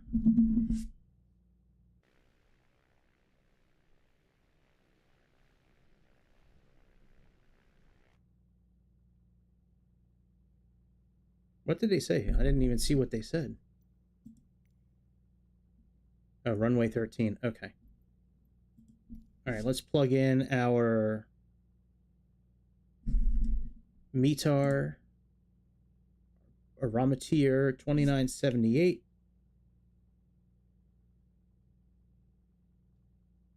Oh, it's already there.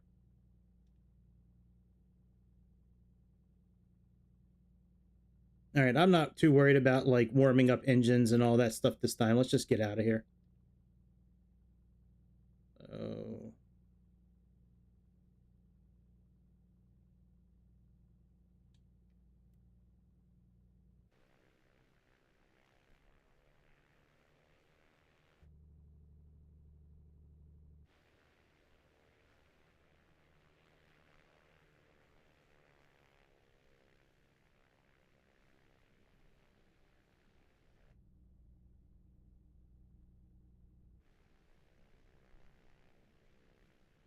Oh, can I not get to the runway from this side? I guess not.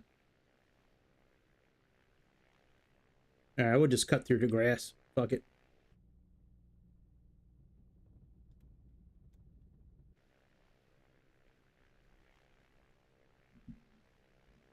And then what we'll do once we get up, when we get lined up on the runway, we'll do another check and make sure we're lined up properly.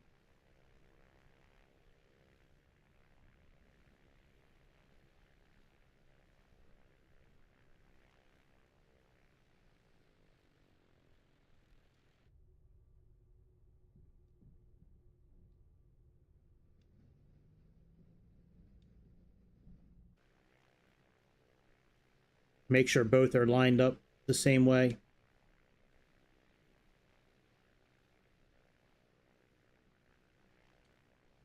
All right, so we got 130 there. And we got...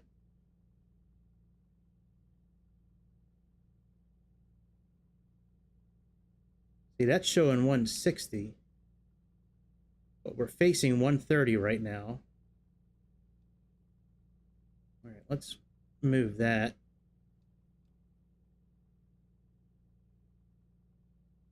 So what I did last time, you see how the map is moving?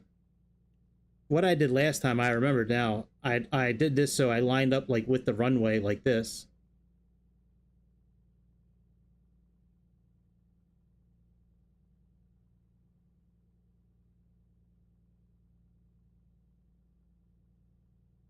Are we on runway 13?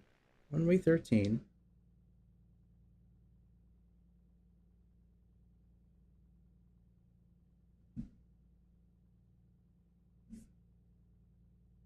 Let me see what it says the bearing is here at the airport. So that's got a bearing of 132. Oh, yeah, yeah, okay. All right, so this is one... Hang on, let's get right in front of this thing. All right, that's 130, 31, 32. All right, there we go. So that's now set.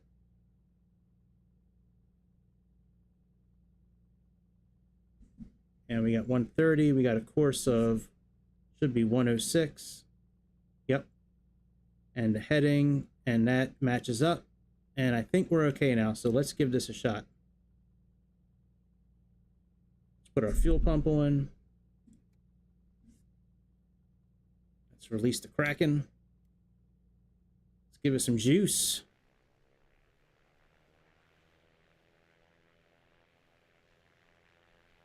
Yeah, that's not a bad way to do it. Using the sound.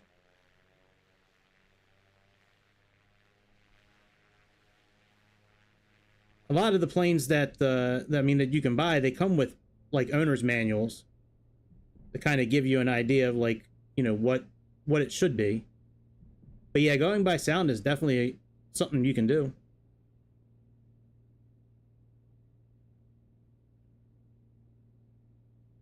A lot of these planes, I try to stick at like 500 or 1,000 vertical feet for a climb. And as long as it does that, you know, and I'm not pushing the engines too hard, I'm kind of okay. You know, if it doesn't have a manual.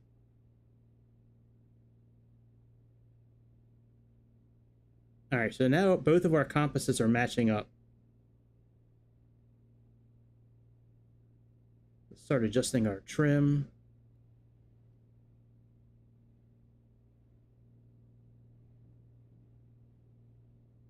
Oop, a little too much on the pressure.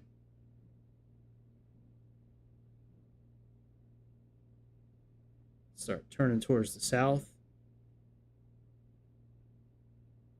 Now this plane, supposedly 105 is like the sweet spot for its climb, but yeah, if you want a nice plane that's challenging to fly, that comes with a wealth of not, I mean, it comes with so much reading material. It's really like one big packet that you get, but what's in that packet is so useful for like every phase of this flight, every operational thing inside this airplane. I mean, they, you know, these people, I forget who made this plane, but they did a phenomenal job putting all this together.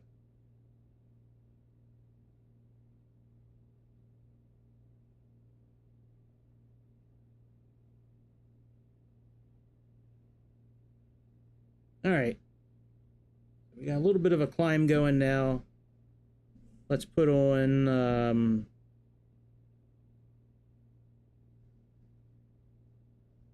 adjust our heading. And let's go into heading mode.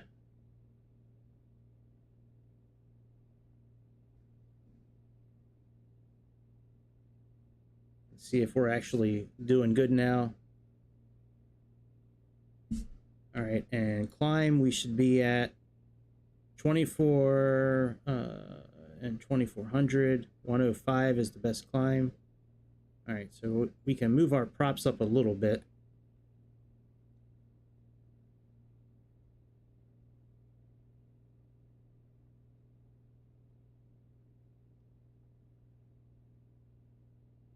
And we can move this up a little bit.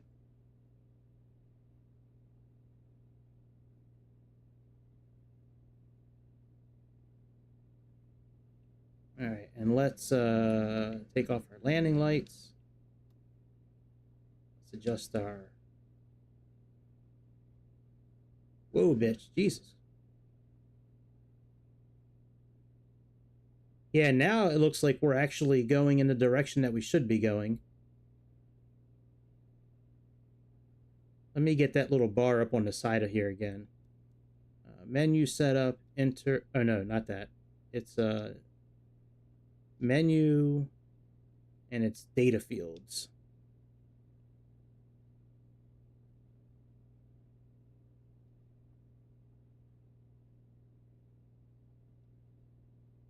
Let's clear out the bullshit on this map. And let's zoom out a little bit.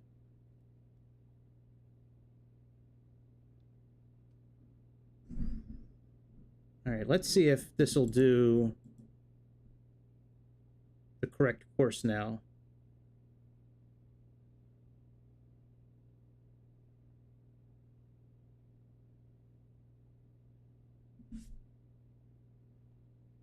Are we not climbing? No, we're at 4,000 feet.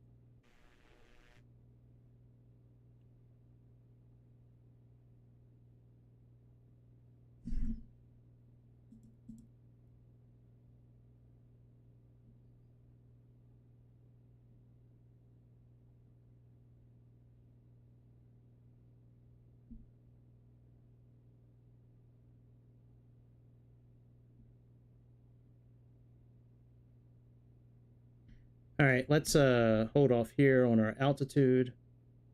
We'll do 4,500.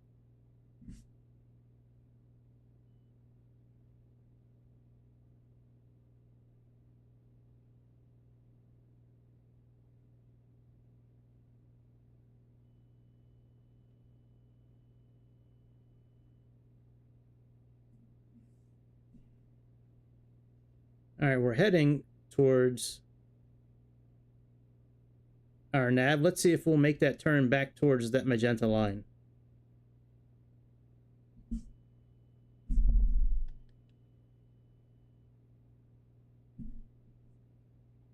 Looks like it.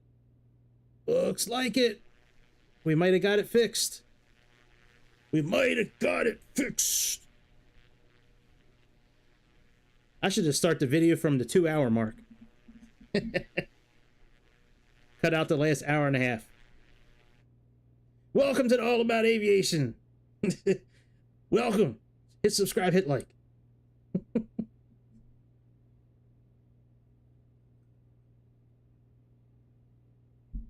All right, now that we're at cruise, we can turn the fuel pump off.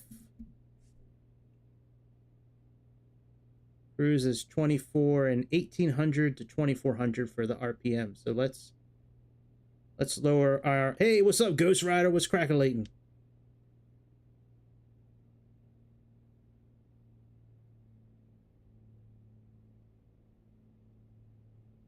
I'm doing good. I'm doing good now. It was a little iffy a little bit ago, but I'm doing pretty good right now.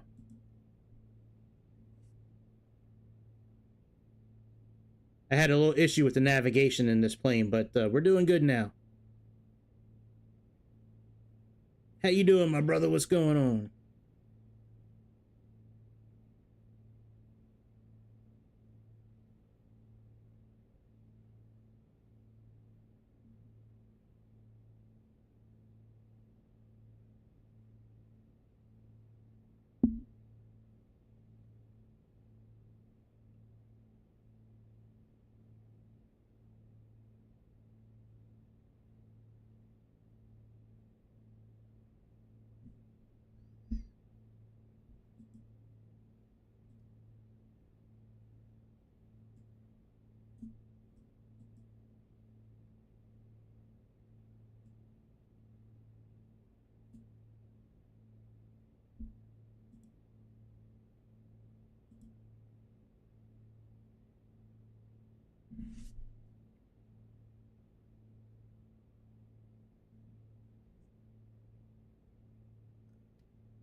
Yeah, you only got a couple more days of it. I'm gonna be checking it out tomorrow.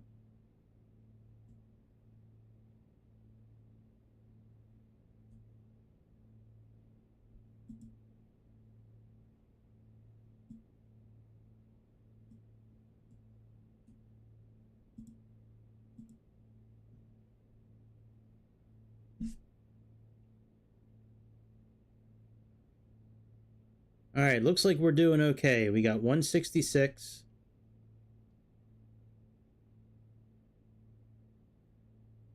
169.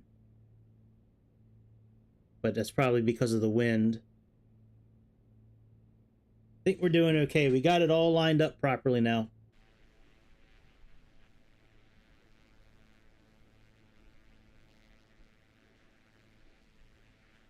All right, well, let's just do this flight then.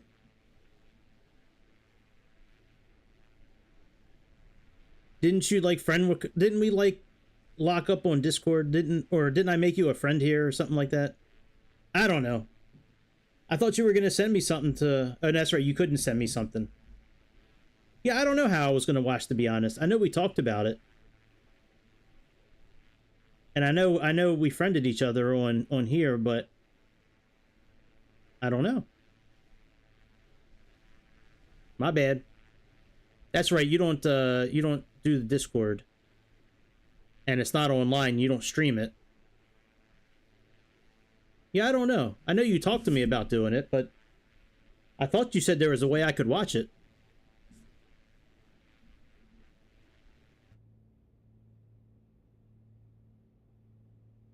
Yeah, I thought there was a way you said I could watch it, but maybe I was wrong.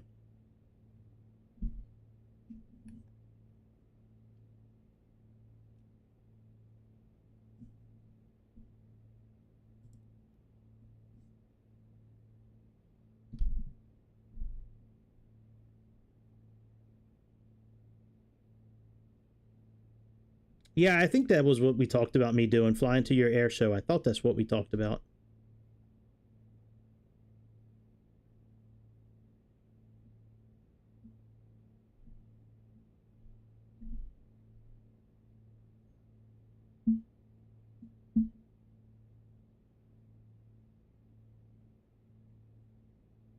That's what we talked about, right? What time are you going to be doing it tomorrow?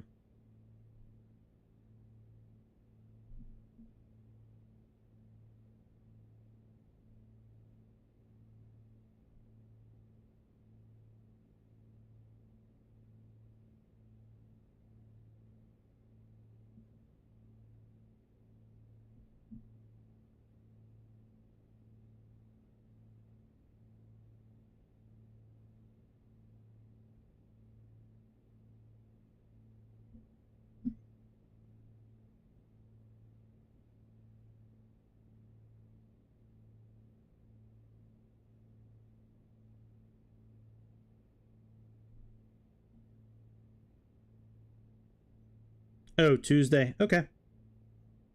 Well, we'll do something on Tuesday then. I'll do my best to remember.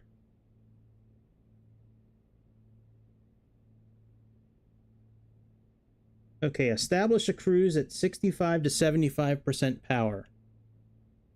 All right, so we need to get up to 65, 75% power.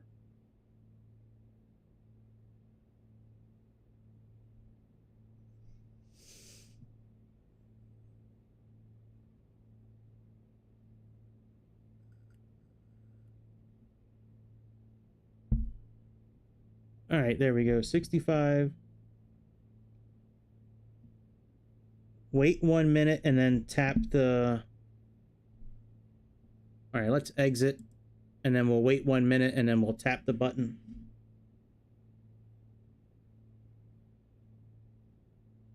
Start lean find. If LOP appears, hold step and LF until ROP shows up again.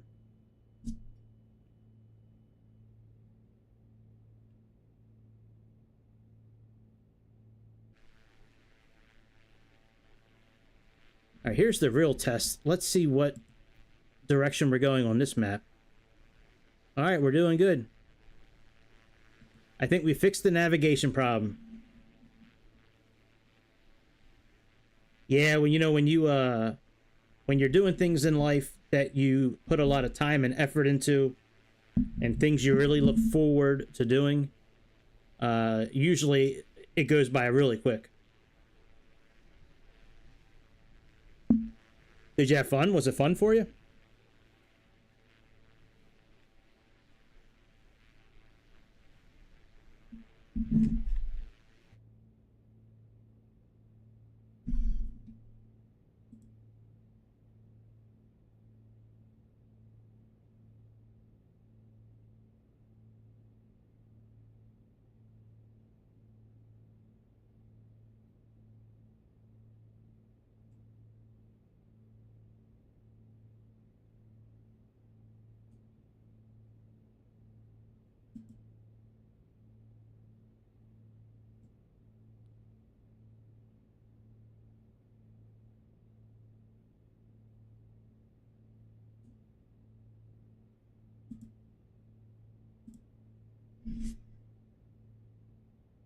All right, tap verify ROP shows up.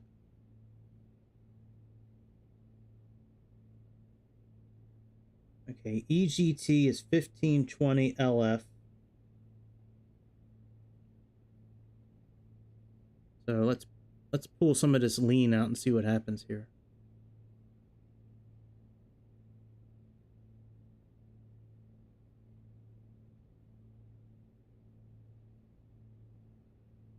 Oh, hang on a second. Let's do 70% power here. And now let's get this one here to 65 to 70% and see what happens.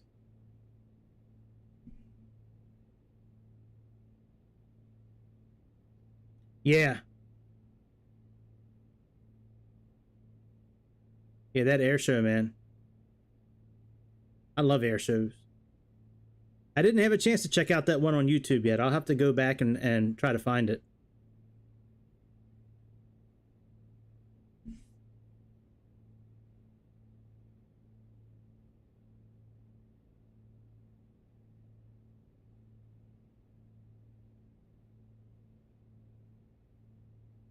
There we go.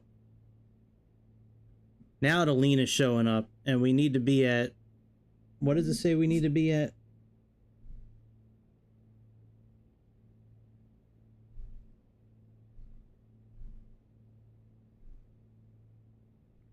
We need to be at like -5.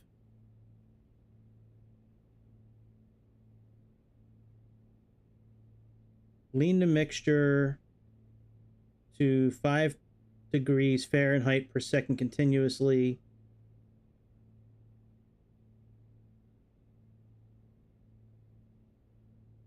Corresponding column flashes.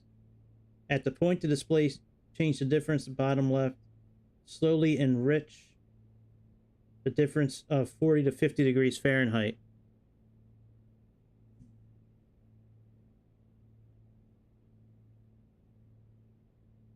Hey, that's not a bad obsession to have, man. I can understand why you'd be obsessed with air shows.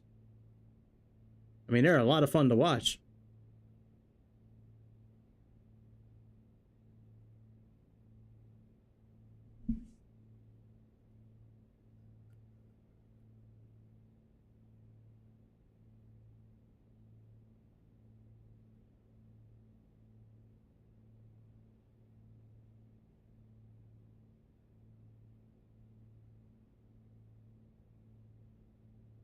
Oh, that's interesting. No, I didn't know that.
I've never pulled any real G's in any kind of. I've never been in a situation where I pull G's in a real plane.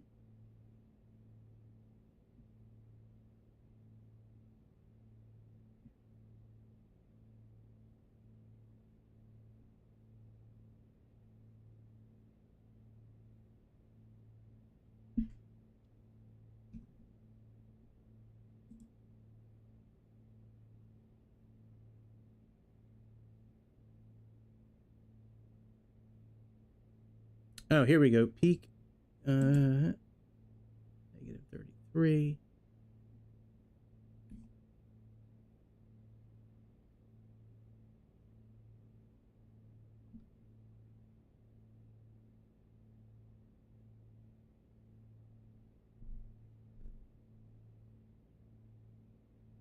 Okay, lean the mixture at approximately 10 degrees a second.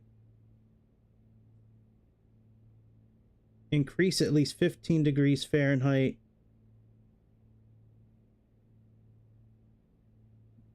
Slowly enrich, noting that EGT returns to peak and then drops. Okay. All right, lean of peak. Here we go. -7. So, okay, lean the mixture at approximately EGT is 1520. When richness appears, fine-tune the delta EGT to the desired degrees below. So we need to get down close to 0.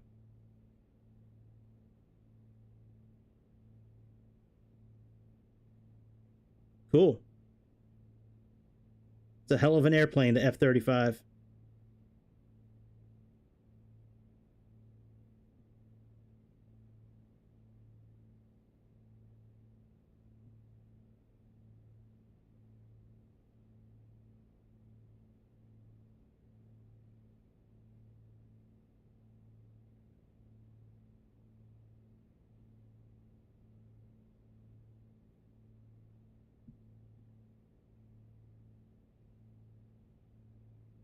All right, when richest appears, fine-tune the delta EGT to the desired degrees below peak.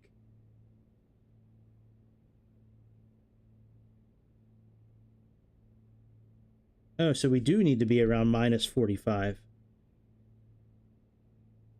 Okay, well, let's get back to -45 then.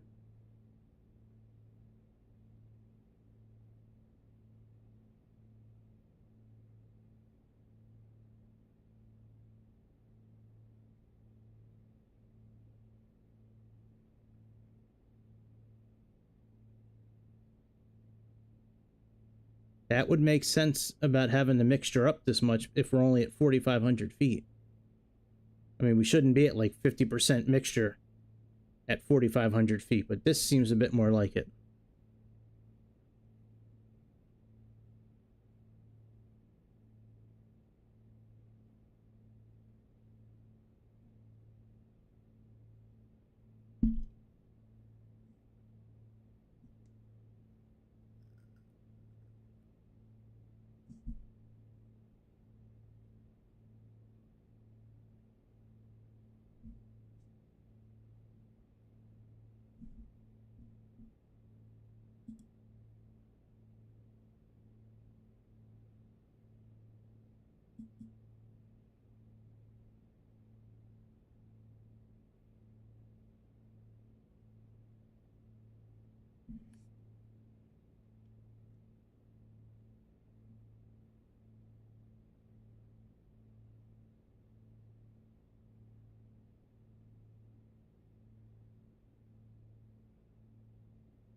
Show the progress of the leaning process. The EDM now displays the hottest EGT in the left side of the digital display. The EDM will indicate success by finding a peak by displaying the word leanest for 2 seconds, flashing the peaked EGT column.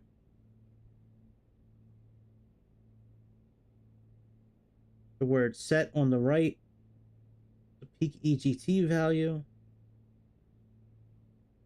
You may now enrich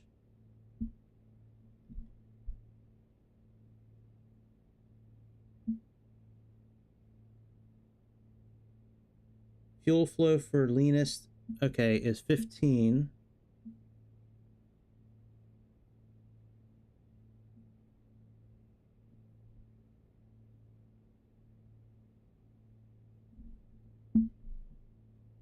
Okay. Yeah, I'm gonna have to play with this. This is gonna be a little bit of reading for me to do. Lean of peak mode.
I got about 20 minutes left, about 50 miles. All right.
Next time I fly this plane, I'm gonna have this lean system down to a T. There's about 5 pages I got to read through to finish learning about it. I understand the concept, but this system is not doing exactly what it should be doing. Like I should be able to set this, but I mean, it's not a big deal because we're only at 4,500 feet in the air. But sorry for not talking a whole lot. I've been kind of concentrating.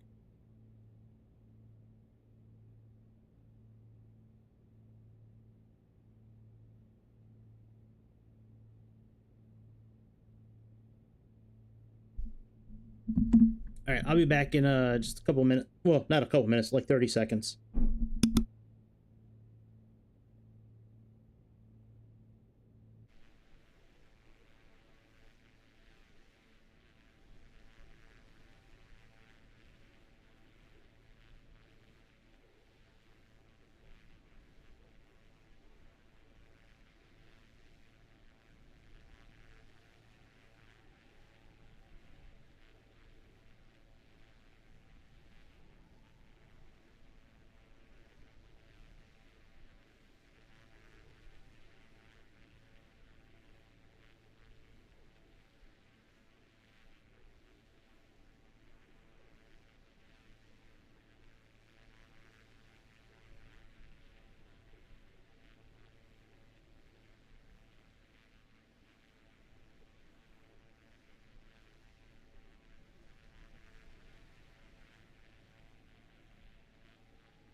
Hey, welcome everybody. Welcome to the longest damn episode of the airplane show I've done so far.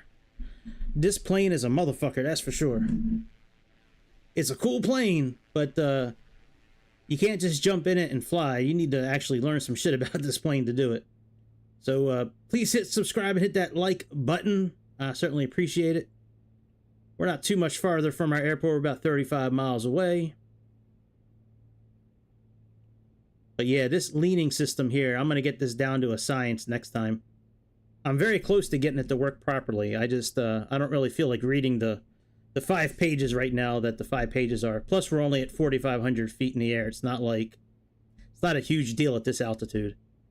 If we were 7,000 feet in the air, 10,000, that's a different story. But at 4,000, it's not that big of a deal.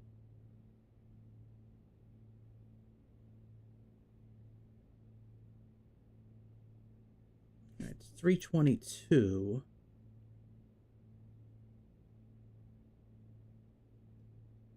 Let's push this in a little bit.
All right, let's go into heading mode. Let's flip to localizer.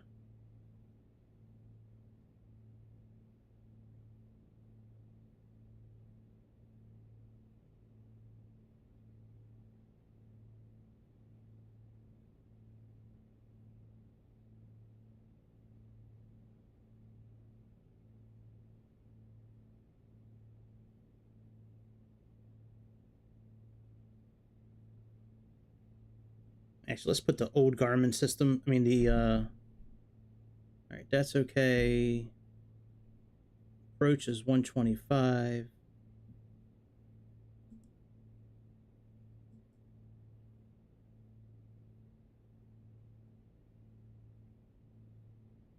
All right, all that's looking good.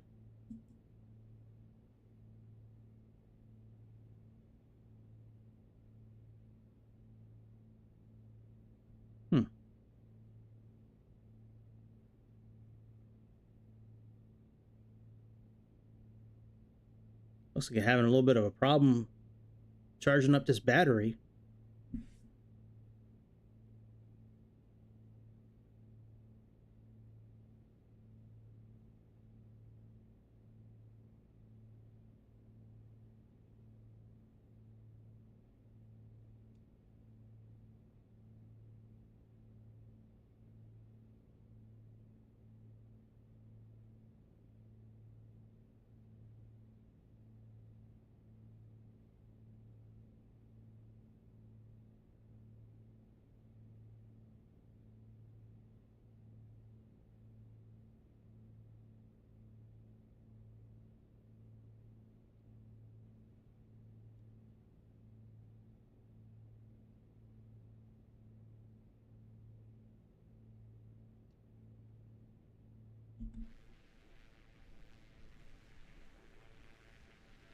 Yeah, that'd be cool, man.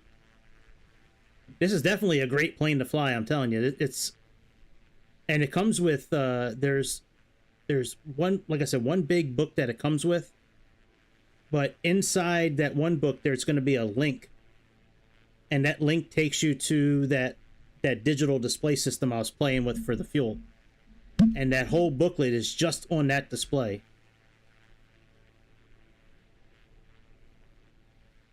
Yeah, this plane is great. I love this plane.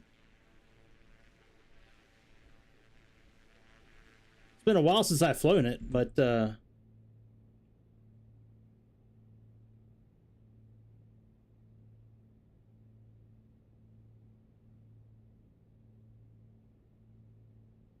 right, looks like that's okay.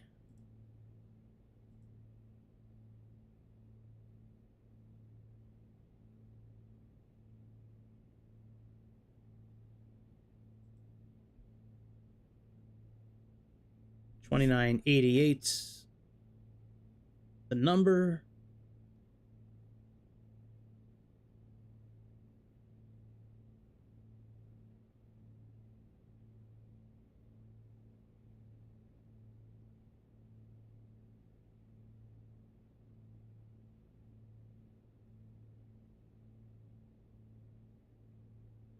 All right, let's get out of this. Let's drop down to a couple thousand feet. Let me see what our capture point is for the for the glide slope. Glide slope. I was planning on doing like 2 flights tonight, but that ain't happening now. Oh, we're actually pretty much at our altitude we should be at. Never mind, never mind.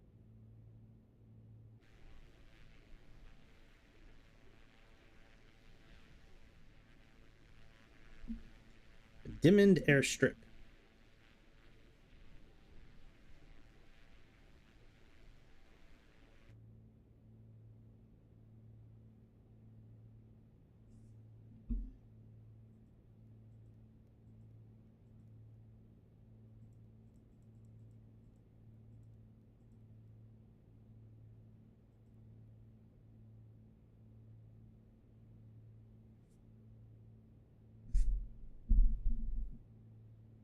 Man, this wind is really blowing us around. Jeez.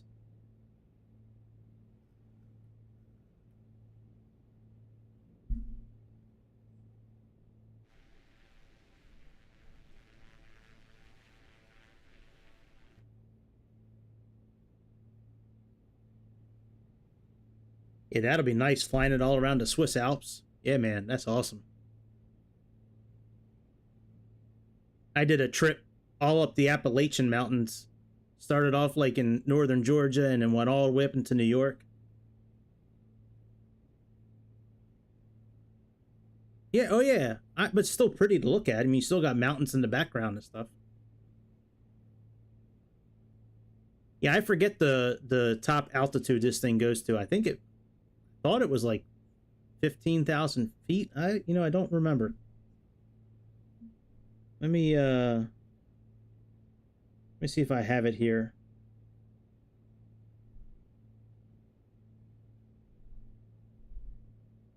Let's see here. Comanche. Normal procedures. Garmin. Customizable. Engines, propellers, fuel oil, maximum, standard, specific loads, limitations. Fuel pressure, airspeed,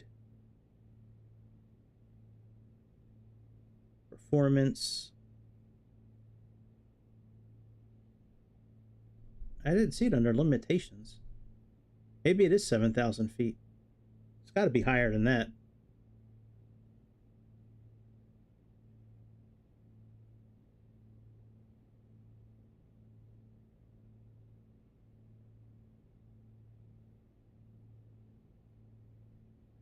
Never exceed.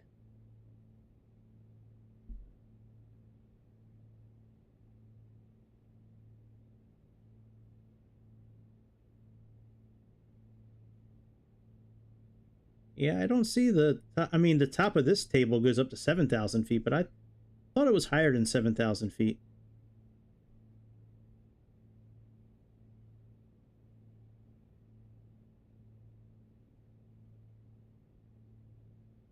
Maybe it is only 7,000 feet. I know it'll show it on the first screen. All right, let's turn towards the airport there.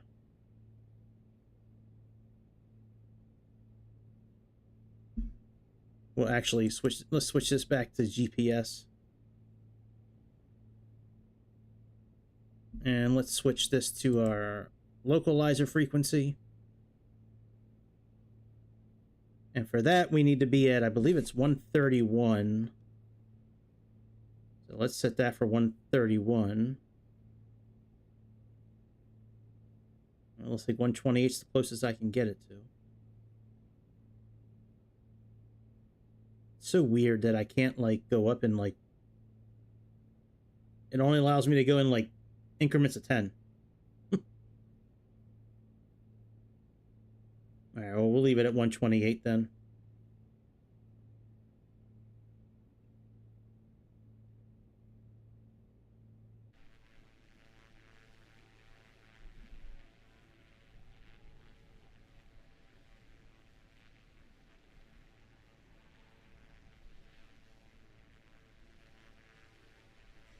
Yeah, I think I'm going to fly this plane more often. I think I'm going to get really familiar with all these different screens in a tablet. I mean, it's so much info to take in. It's crazy. I really forgot, like, how intricate this airplane was when I decided to fly this plane earlier.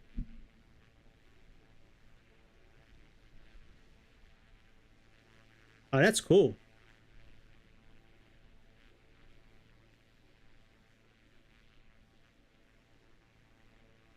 Huh. I've been to that airport, too, a couple of times. I never knew that. Have to check that out.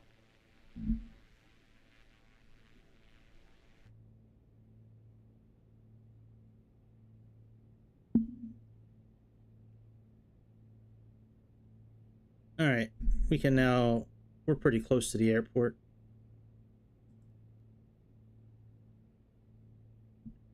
All right, let's see. Will you let me go to 131?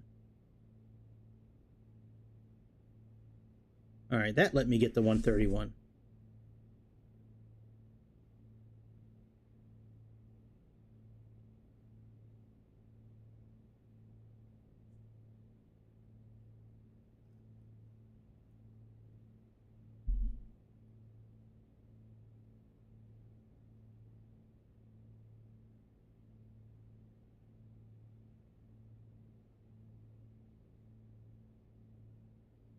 There's our flag for the glide slope right here.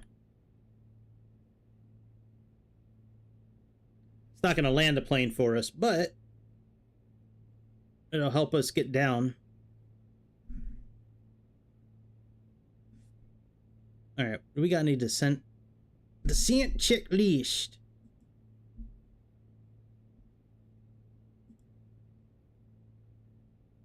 All right, so 90 is the airspeed for landing.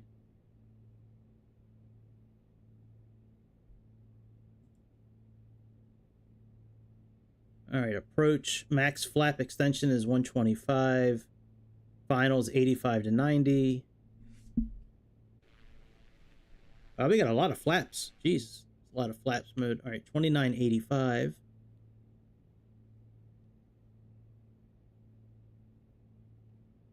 All right, let's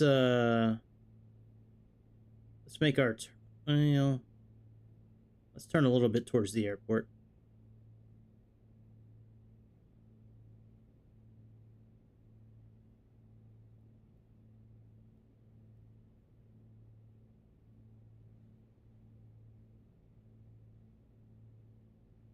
What the hell?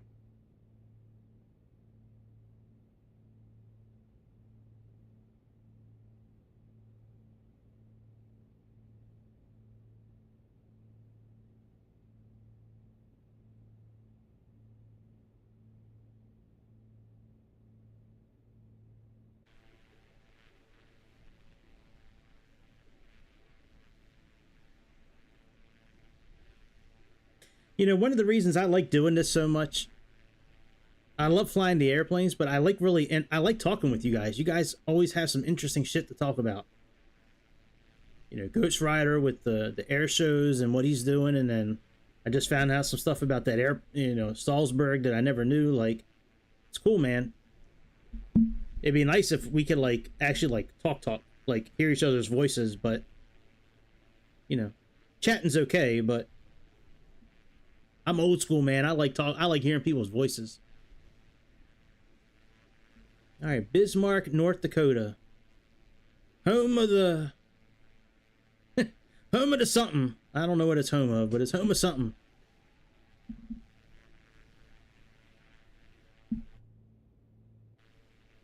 All right, I believe that's our airport right in front of us there.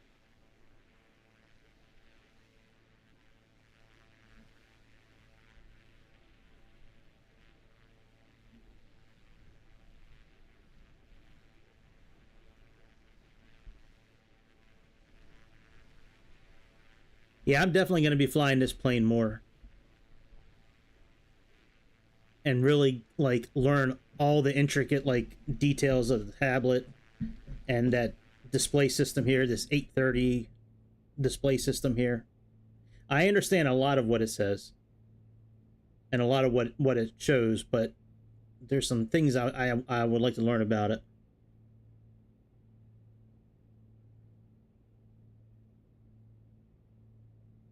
Oh, that's cool. Very interesting. That's cool, man.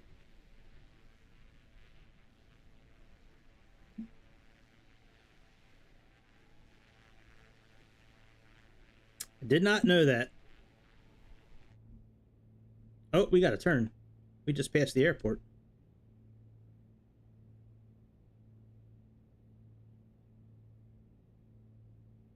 All right, so we got a turn. Looks like 278 should be our vector, Victor.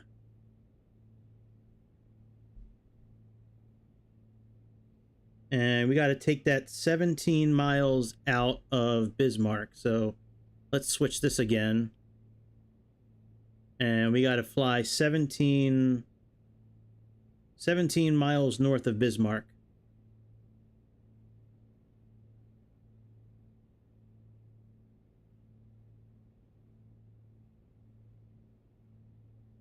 On a heading of 278. All right, 276 is close enough.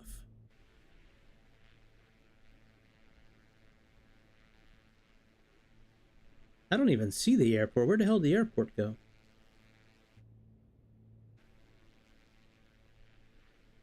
Oh, there's the airport.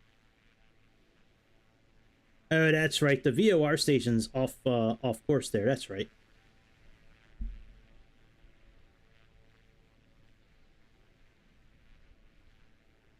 And we need to get down to 4,000 feet, so let's get rid of this altitude switch. Let's reduce our throttle a little bit. Let's angle down a little bit.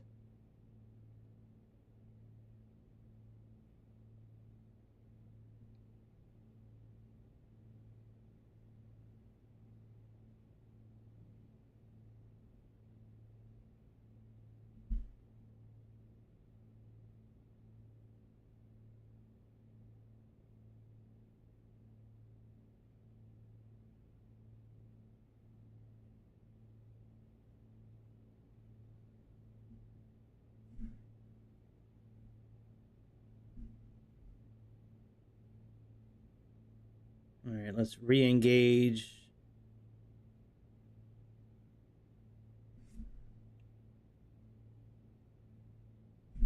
All right, let's re-engage altitude. We can do it on that tablet as well.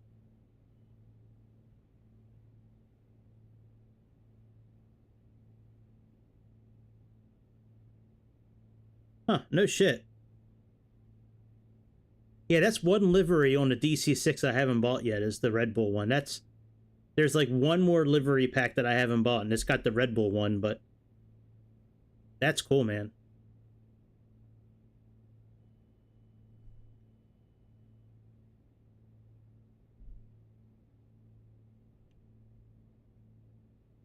Very cool.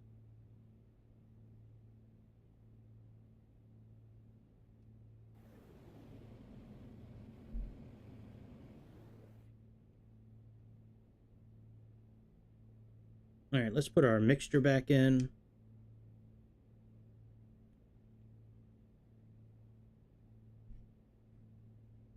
And flight info. It doesn't really say anything about approach as far as like the pressure and all that for the engine and all that. So we'll just use our best judgment. I mean, we'll leave the propellers where they're at. They're at 2,200 RPMs. That's fine. That's right in the middle of the sweet spot there. Oh, I'll have to check that out.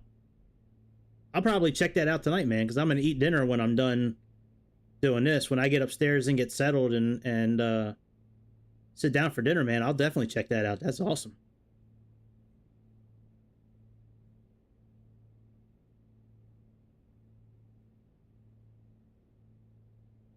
All right, so we got 8.5, almost 9 miles. It said 17 miles, so we'll see. 17 miles should put us at this waypoint right here. That's what I'm looking at on the map, at least.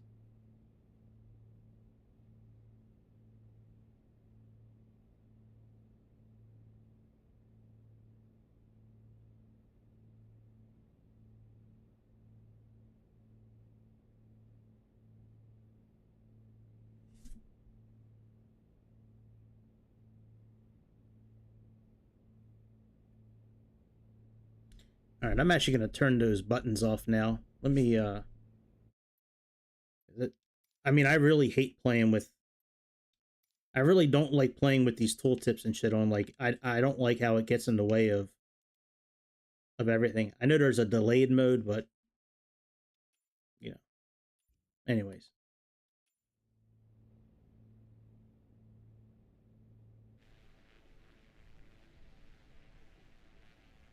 You know, did I turn photogrammetry on? Let me see if that's on. Nope, let's put that on.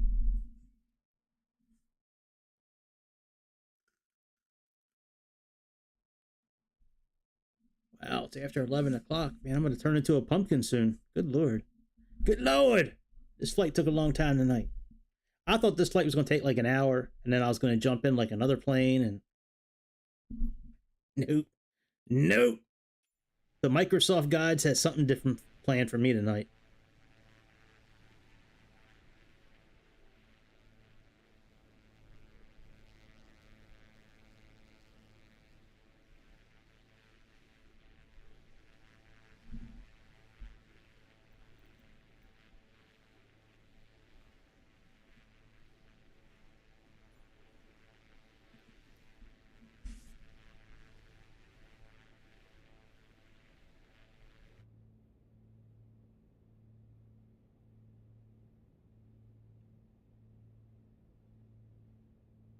Wow, 35 knot crosswind. Jesus.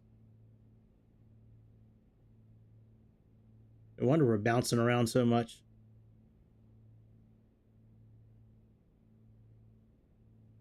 All right, this should be for 131. Hey, I turned that off. Never mind. Yeah, it looks like 131 to me.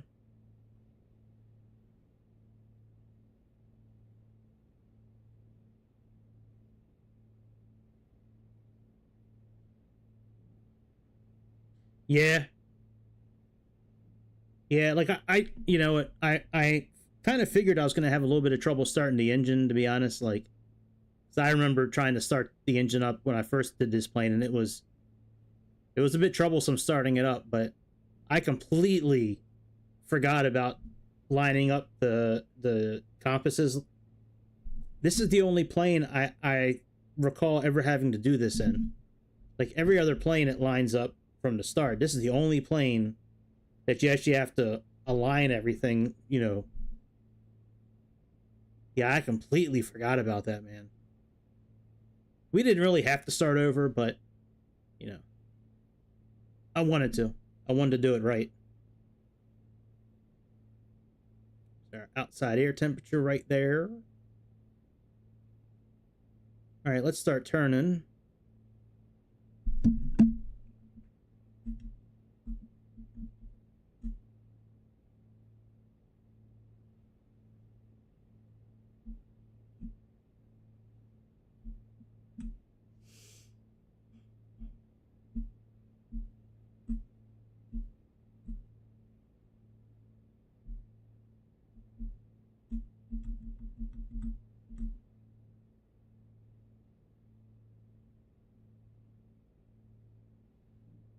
That's cool. I think I was on your channel watching some flying videos. You're a pilot in real life, aren't you?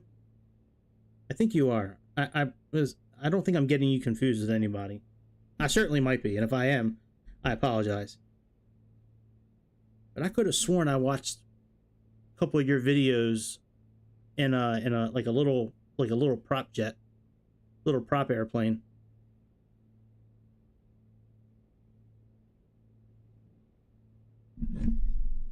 All right, let's put on our landing lights.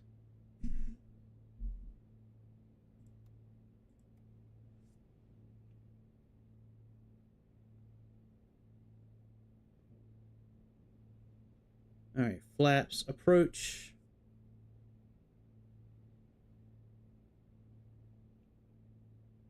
And once we make this turn coming up, I'm probably going to be flying it manually the rest of the way.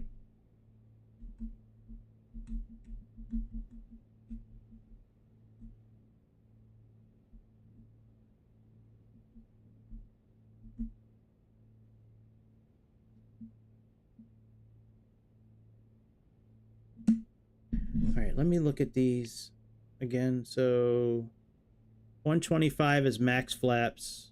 Max gear is also 125. Oh, extension's 150. Okay. And we should be landing around 85 knots.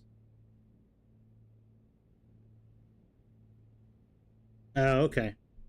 Yeah, then maybe it was somebody else's channel. They asked me to watch some of their flights, but yeah, I'll definitely go to your channel and check that shit out for real.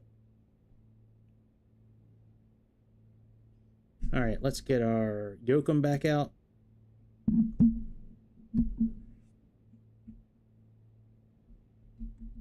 I almost wish this plane would land itself with as windy as it is.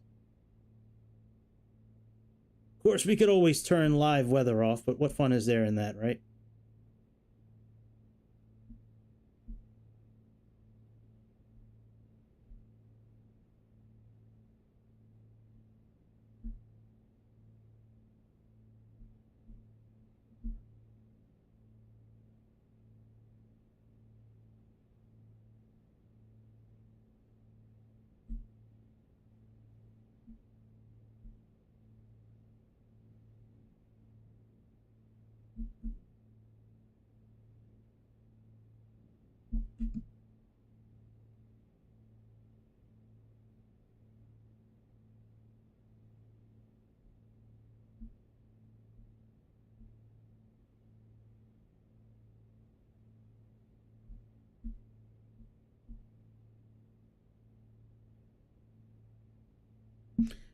Oh, I gotta turn on the local. There we go.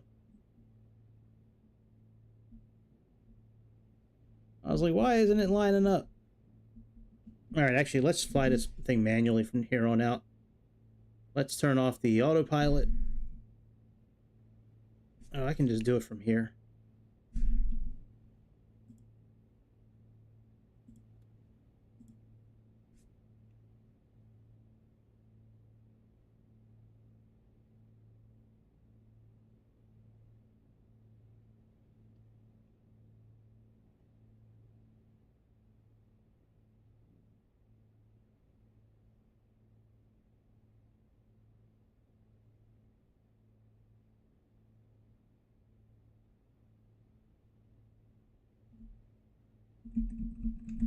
All right, why is my throttle not...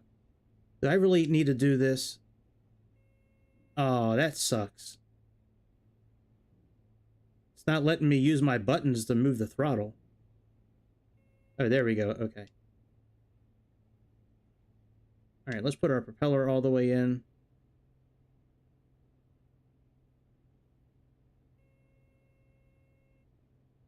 Oh, all right. I got that now.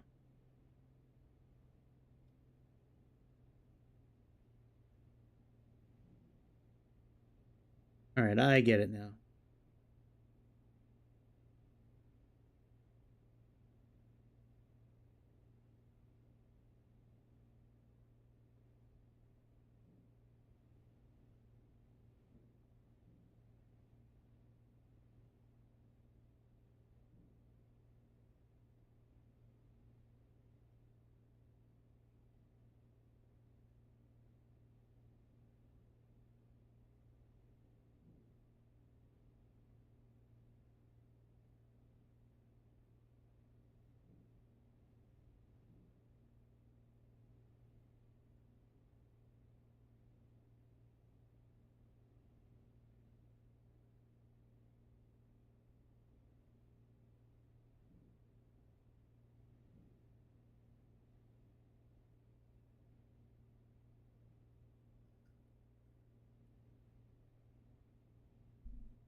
All right, so by this waypoint, we should be about 3,600 feet, so we're a little low for where we should be.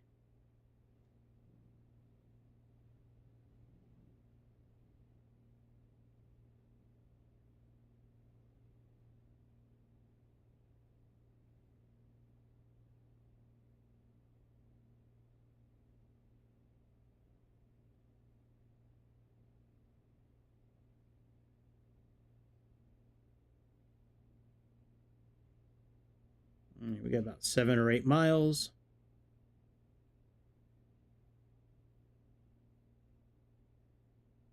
I see the runway.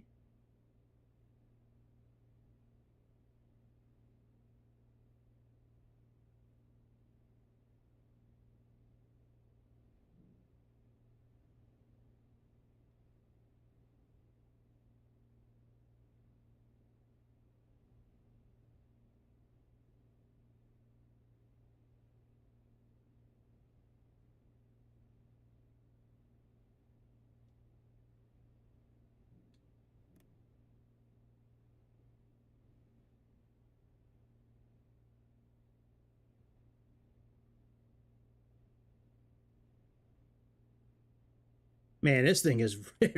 this is so weird trying to land this thing with just a thumbstick. Like, this thing is just bouncing.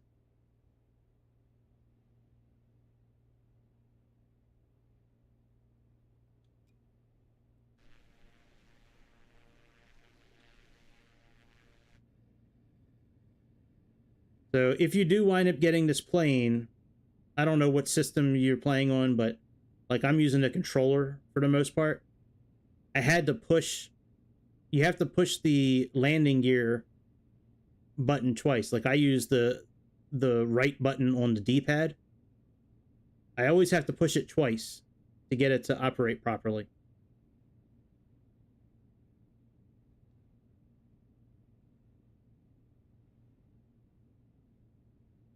All right, let's keep our altitude where it's at until that flag comes into play.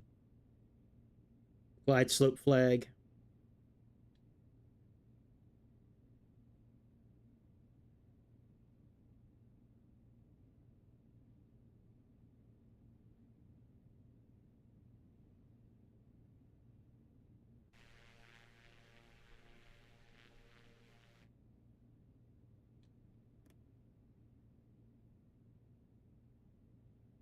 Oh shit, I'm way off. I was daydreaming for a second. I was like looking at the ground and stuff and like wasn't even paying attention.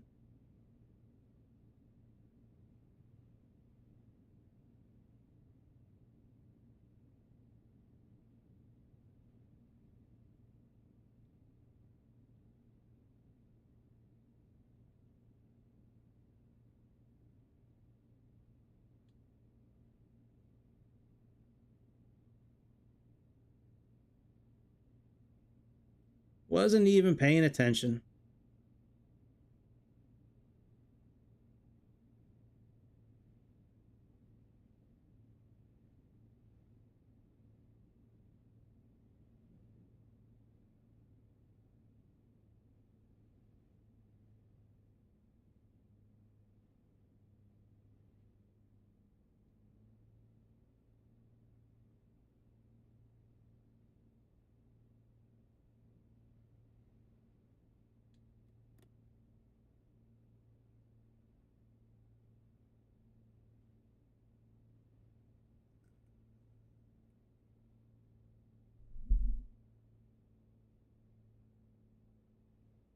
Ah, there's the flag coming into play now. Very good. It is so difficult just using your thumb and trying to keep this thing like level with the wind as tough as it is. I've gotten kind of used to it, just doing little inputs. But sometimes like your thumb just kind of slips and you shoot up in the air or you veer off course like really quickly.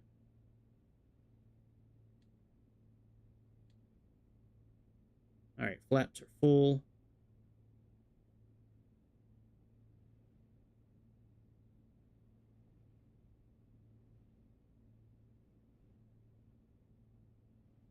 We'll get down to the runway, we'll get level, and then we'll just try to aim the nose at the end of the runway and just kind of let gravity do its thing. That's how you can make them soft, buttery landings. Soft and buttery.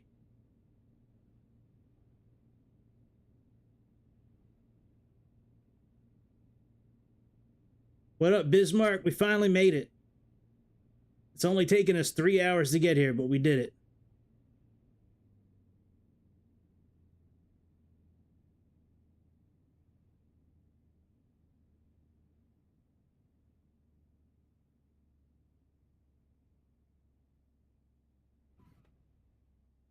Urgh. Come on, thumb. Yeah, that was rough, man. My thumb let me down. Good job, thumb. All right, let's go park and turn this plane off.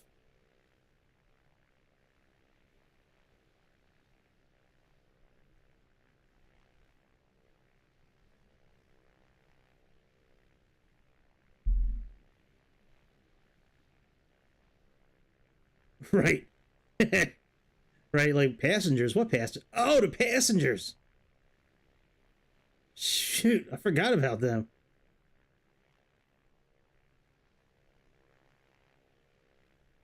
I didn't know you got to go back every year for training for your pilot's license.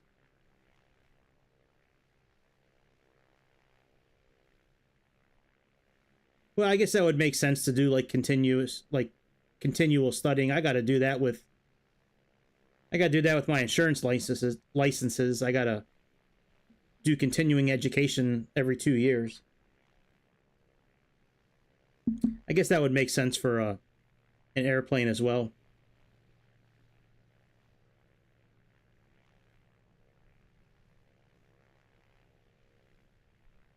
All right, let's just pull up at one of these spots here.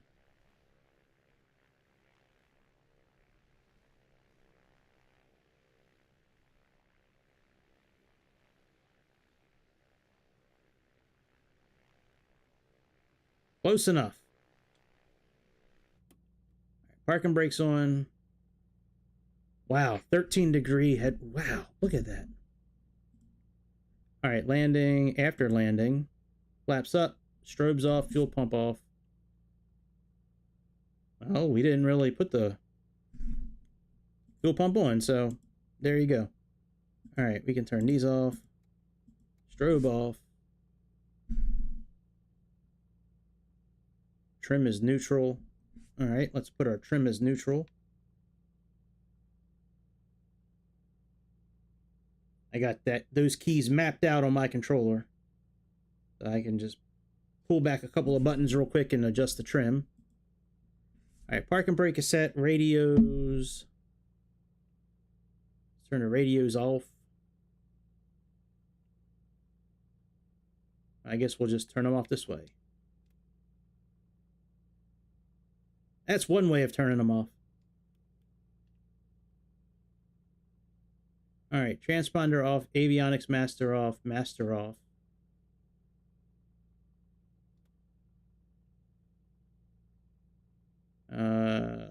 Throttle closed. Mixture idle cutoff. All right, I'm not done yet. I'm not done yet. I'm not done.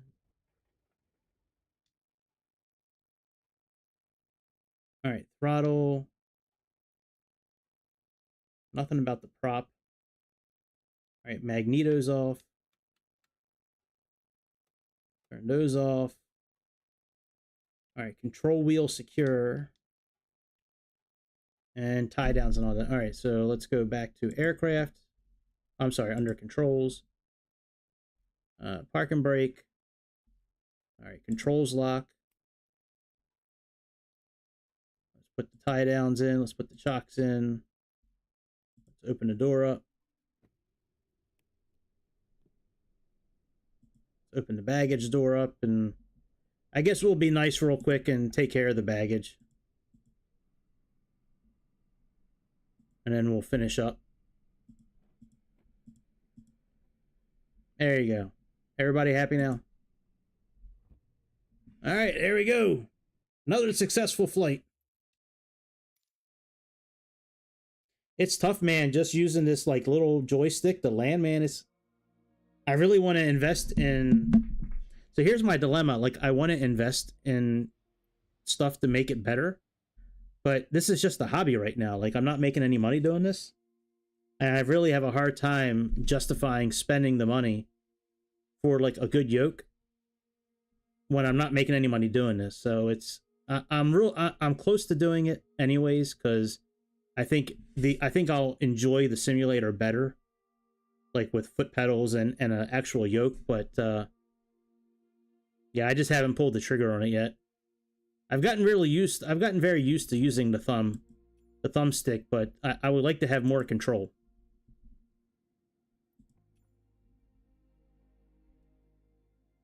Oh, this thing does go up to 20,000 feet. I thought it was 20,000 feet. Wow. We'll have to do that one day. Maybe take this thing up to like 15 or 18,000 feet. Wow. All right, well, I'm going to shut her down for tonight, but I'll be back tomorrow, 7 or 8 o'clock, somewhere in that area. Yeah, sorry, I'm tired. I've been up for a very, very long time today. I had to work all day, and anyway, that's about it. I will see y'all beautiful people tomorrow over the beautiful skies of Mother Earth. Until then, this is Greg, your internet pilot, signing off. Hit that subscribe button. Hit that thumbs up. And I will see y'all tomorrow.